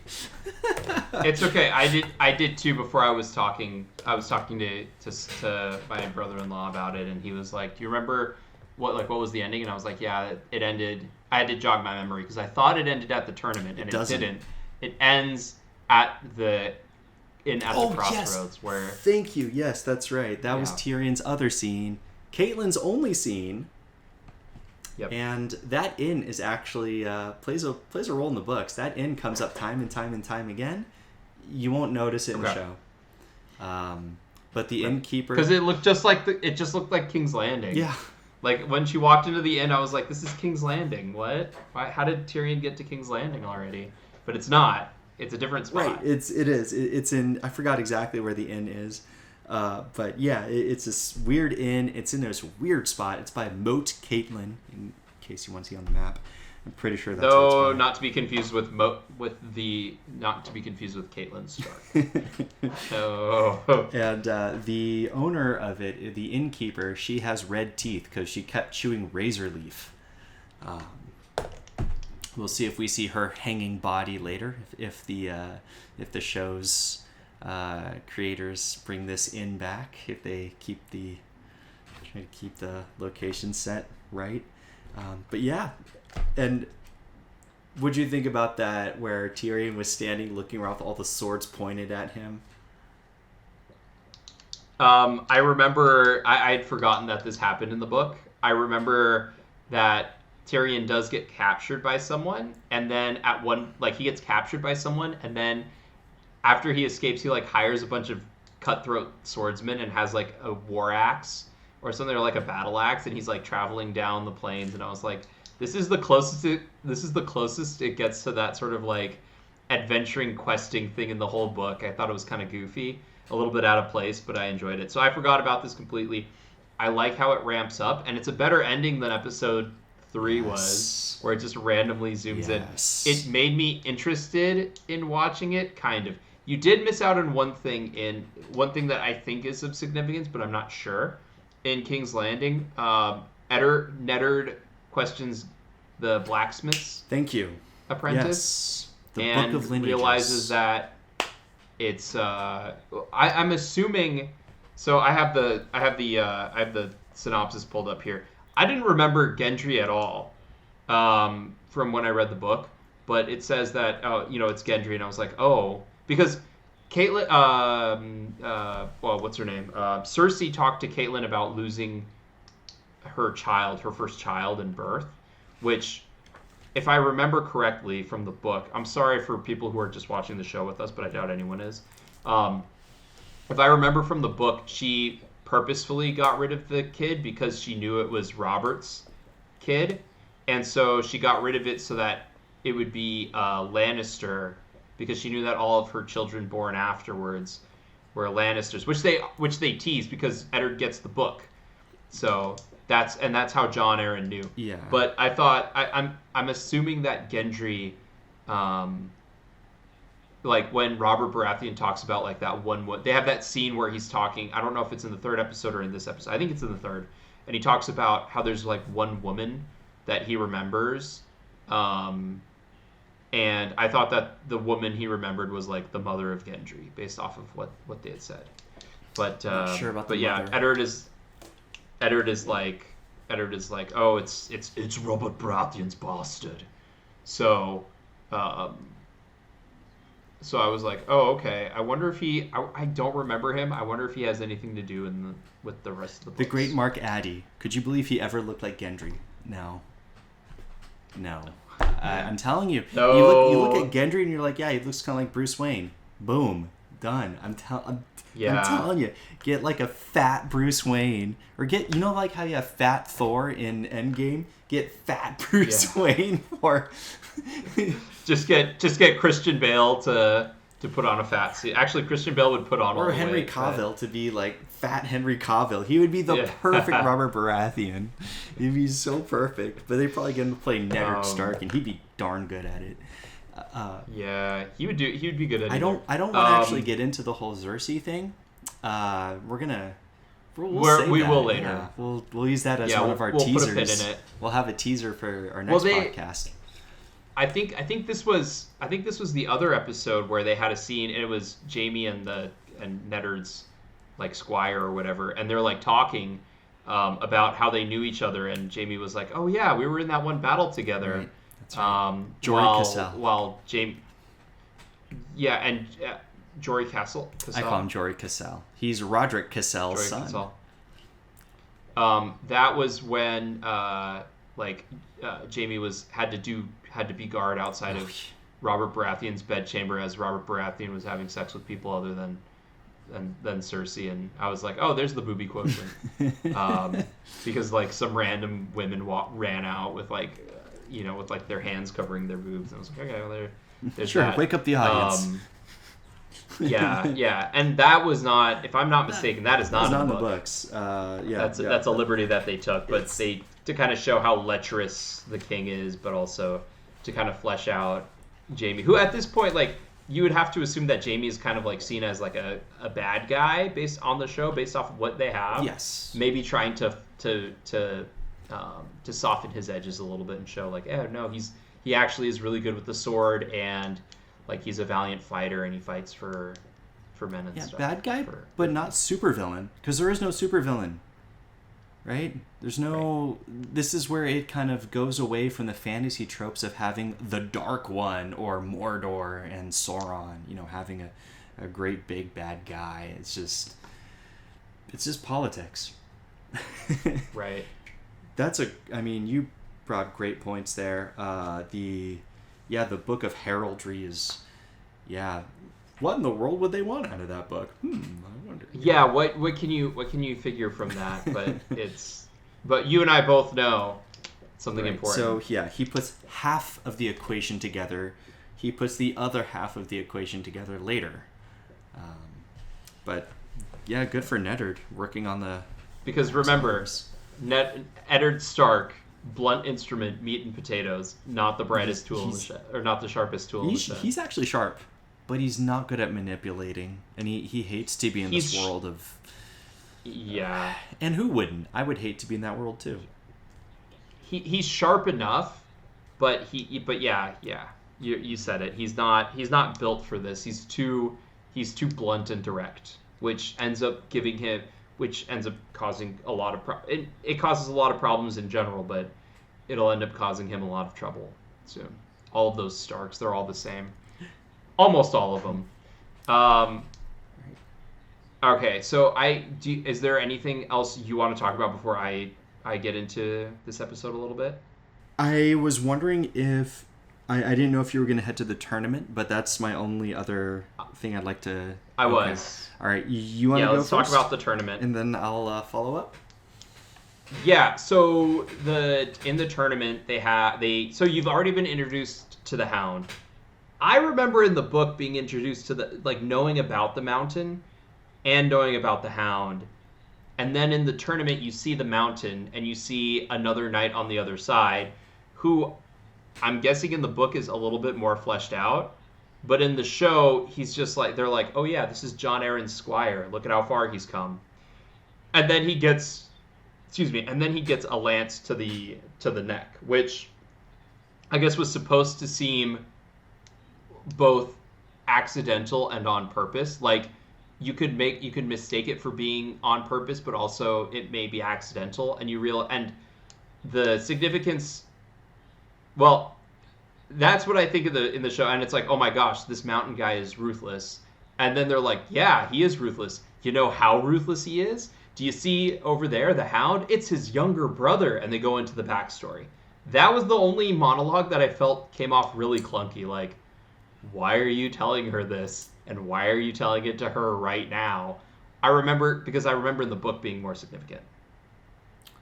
But I have more to say about that. But I thought I'd just put that out there. Let you talk a little bit and then comment on what I was on specifics. That was exactly what I wanted to talk about.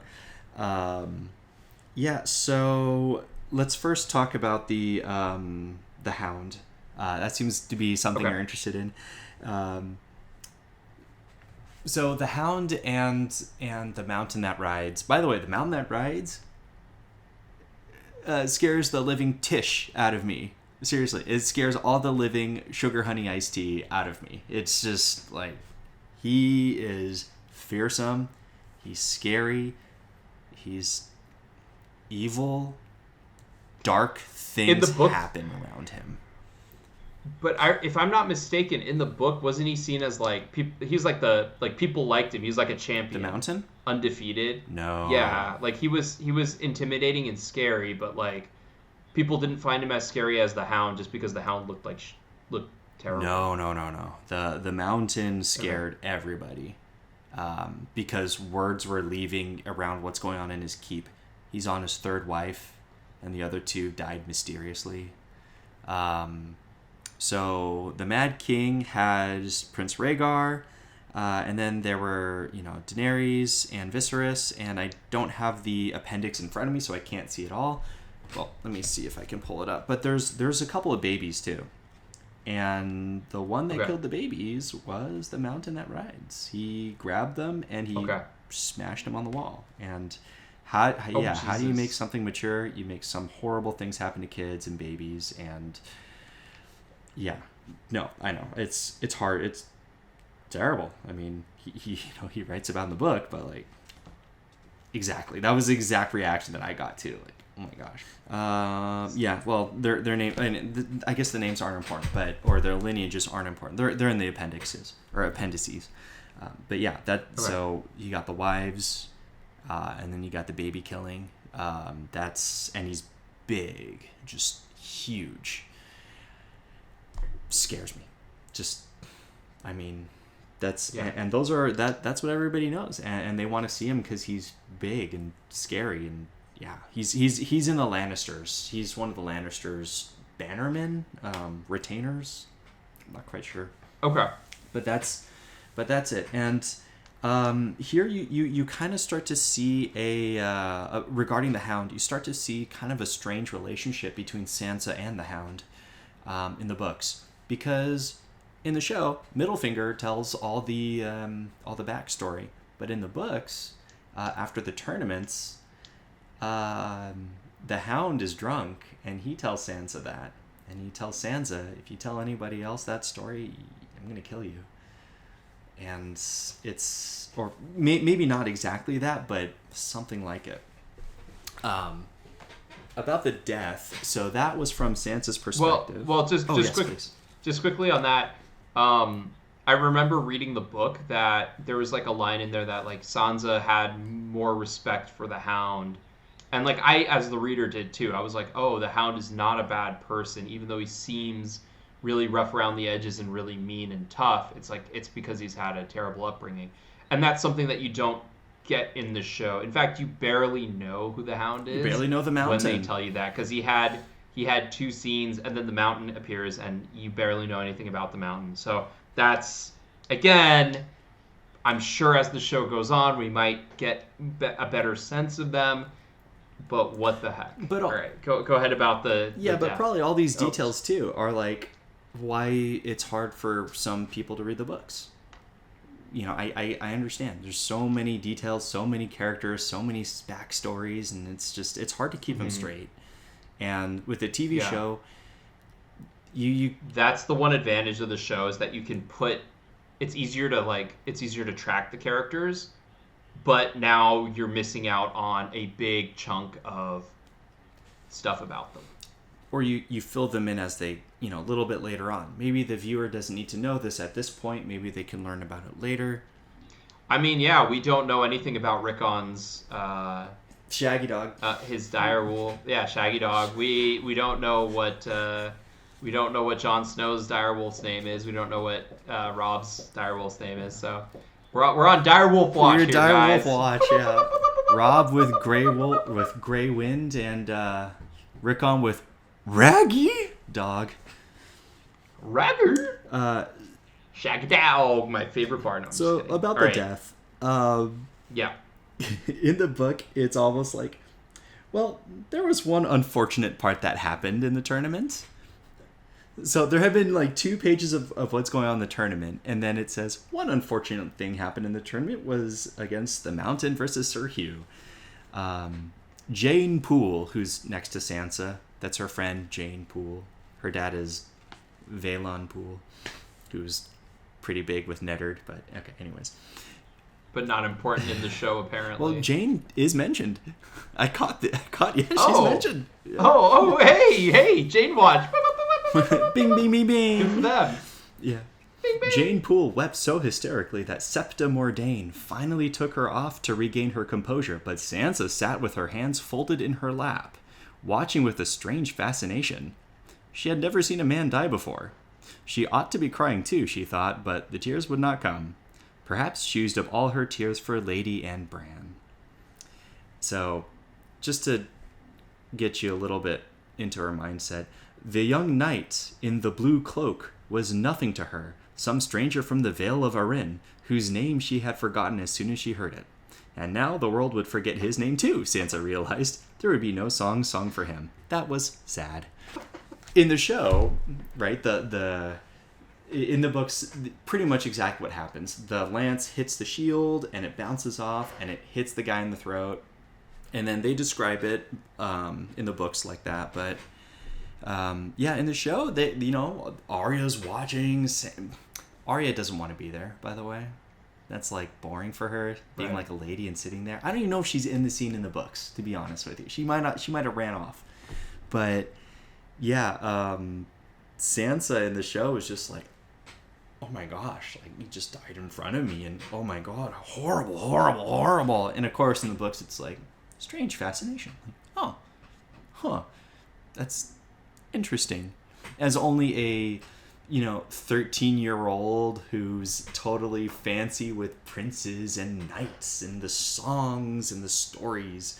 So that's one thing where I thought that, the show, I think, wasn't true to the books. I felt like they probably did that for the audience. Like, look at these young children watching this horrible thing happen. And when in the book, she's like, well, that was kind of sad. Oh, well. Yeah, it's a weird thing to miss as well, because like it would just kind of, if they had it in the show where she was like not horrified by it, it would make her a much more interesting character. But as it is, it's like, oh, she does. So the inside the episode, yes. They talk about this and they're like, and that the only reason I knew that Sansa was supposed to be like, oh, I want to be a Disney princess, is because in the inside the episode they're like, oh, and Sansa, like she's starting to realize, like, not all princes are Prince Charming, and not all knights are valiant and on steeds, and so when she sees this, it's like it's her coming to the realization and the reality. And Lucas is shaking. Oh, I'm shaking my head so hard. They're so wrong. And so the thing that I take away from that is that the writers hate Sansa.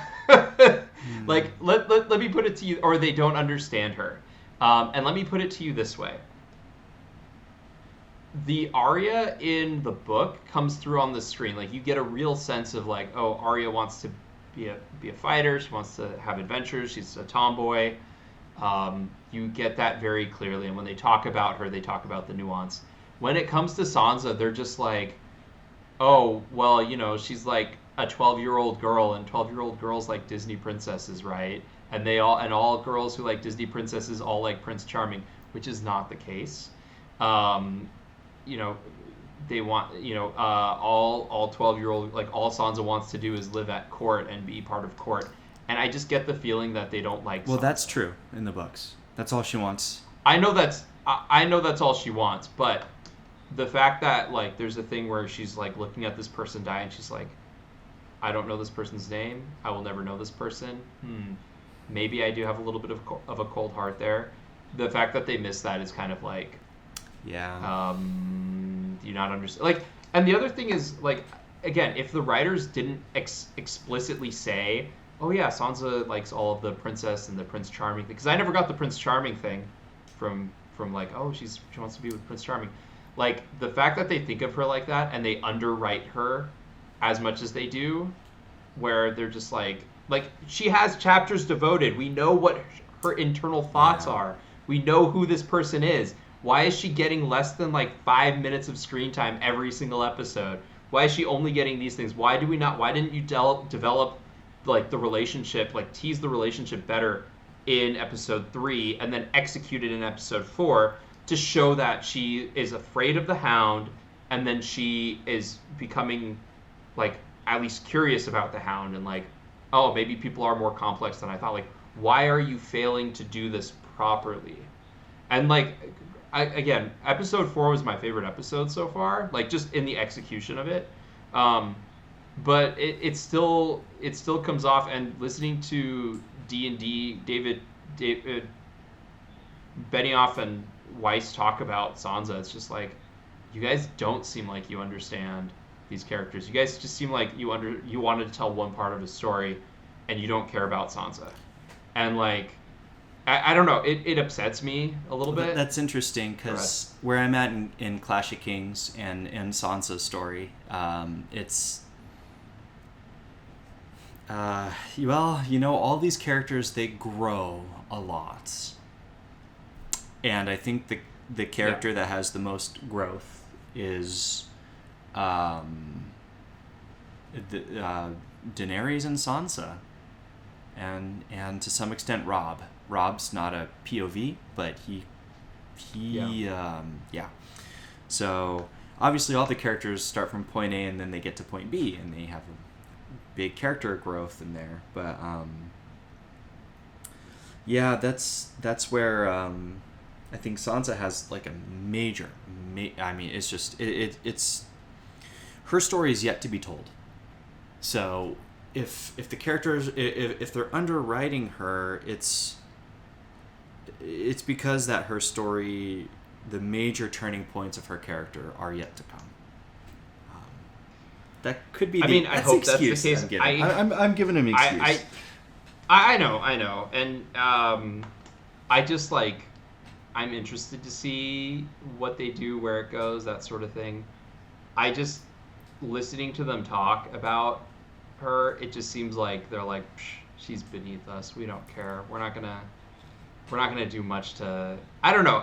Maybe I'm biased. I feel like I'm biased because like every time I hear DB Weiss talk, I want to smack him because he just sounds so like pretentious. I don't know. When you watch the behind the inside the episodes, maybe you'll know. Maybe I'm being too harsh. I'm probably being too harsh on them. But I just like.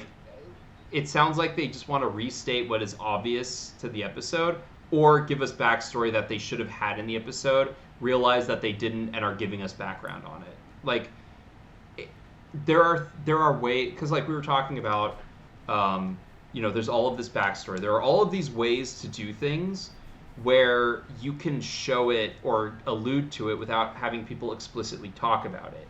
But you have to do your work, and you can't make it like every episode like an outline of what happened in the chapter. You have to write it in a different way. You have to write it to format television better. And like they do some of that where they have like, because each they cover certain things in each chapter or in each episode, and each episode has like a through line because we can obviously kind of explain what's going on. But it would be nicer if they did.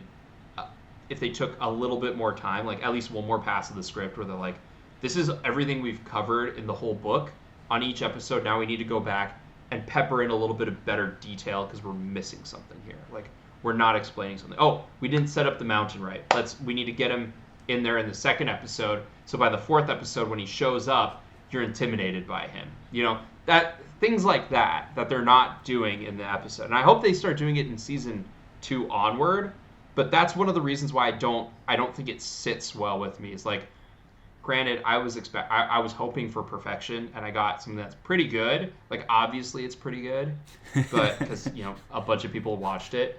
But if anything, it just makes me want to read the book more because there's something that's missing in the show, and I shouldn't feel like there's something missing that I need to go to the book to read. That was beautiful. There's a lot there. That was great. Well said. Yeah. Sorry, I know I tend to do that where I ramble on. I have 5 different points, and then there's something else there. But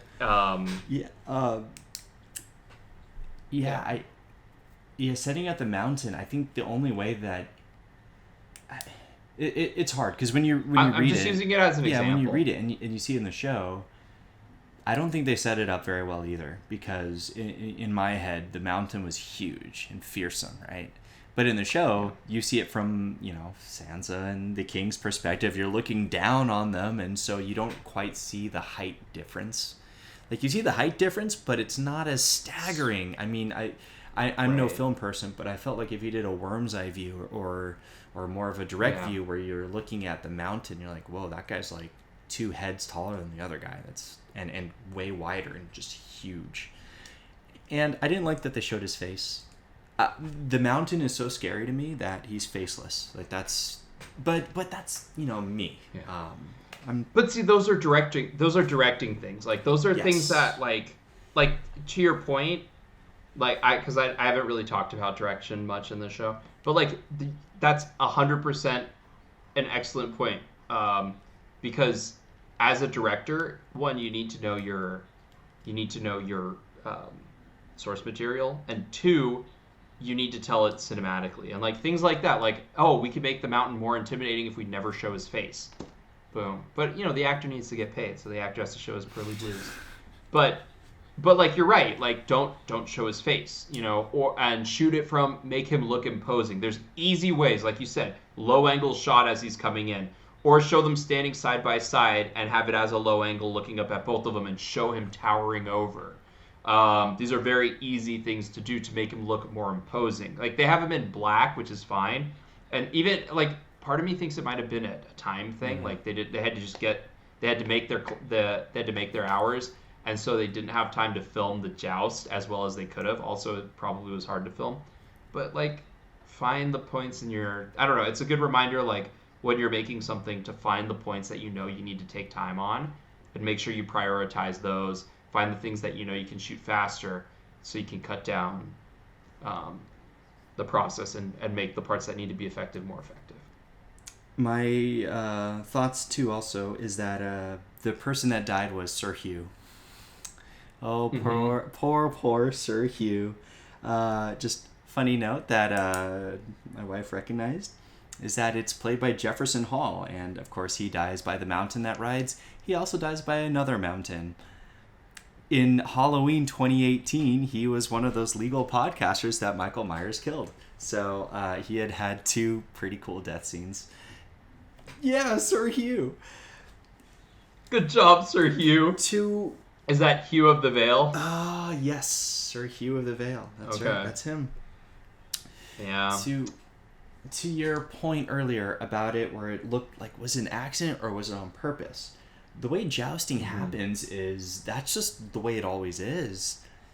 There's usually a piece of armor that protects their neck because the way that the shards all fly and stuff. So there's clearly something there, and it wasn't quite there, supposedly. Was it an accidental misstep or what? Was it an accident or was it a framed accident? Ooh. That is on purpose, where you do not know if it was an accident or for reals. That is something that is open to interpretation, and it's supposed to be. Yeah. So, okay, we're 4 episodes. Anything else you wanted to talk about on episode 4? No, that was it. Okay, I did want to shout out Brian Cogman. He was the writer of that episode, so that's the first episode not written by D&D, because I don't have their names up right now, and I David Benioff and Weiss. Yeah. Yeah. So we're 4 episodes through. What are your thoughts on Game of Thrones, the series? I've actually seen the first season before, and what you were saying before about different story arcs, I felt like in the beginning they were just doing snapshots of all the story arcs, and they're kind of running with the source material pretty directly. But I think, if I remember correctly, you're going to have episodes that don't have certain characters in them. So this is where it gets to be a little bit more TV, a little bit more storytelling, where you, instead of following all the point of view characters, you're going to follow, instead of the 5, I don't know how many there are, I'll just say like 5 or 6, you're going to follow 2 or 3, and then the next episode you're going to follow 2 or 3, and then you're like, oh yeah, this character. So be interested to hear your thoughts on that and how they do that transition. My thoughts are, I don't know. There's so much detail in the books, obviously. As I'm watching the show, I'm like, no, Septa Mordain. I didn't know this, but Septa is sept for 7. They're the 7 gods. These are the new gods. And actually in the first book, you don't know who they are. You didn't know that the sept was like a church. It was sort of mentioned, but it's much more elaborated and expanded upon later on. So that's why you can't throw in all the details in the TV show. You kind of have to sort of bleed them in. Right. But the books, I mean, they're just, George R.R. Martin just researched like crazy medieval culture, structure, warfare, food. He loves food. And Obviously. I did that first episode where they made that great feast in Winterfell. I thought it was really cool. You could watch some of the preparations. Like, those little things I love about the show.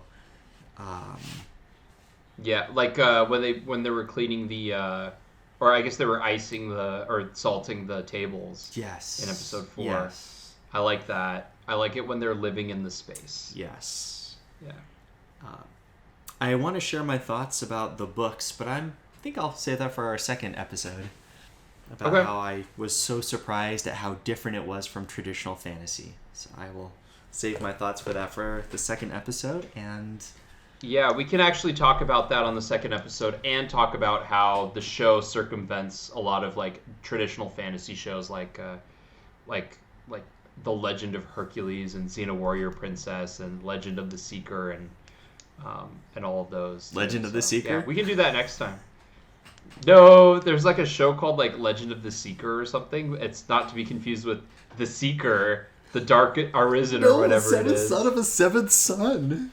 No, not to be confused with that Jeff Bridges movie, The Seventh Son, either, which has nothing to do with The Dark is Rising or whatever that movie was. No, where the brother wants to go with him to the hidden land, but it's not nearly as cool as it sounds because it's all just kind of generic. And anyway, we'll talk all about that next time. Do you have any last thoughts to close out the first verse? I do not. I can't wait to do this again. Well, in that, I can't either. And that will close out the first verse of the song of Sir Waymar P. Royce. I am Matthew. And I am Lucas. We are the Brothers Randall, and we will be singing to you next time.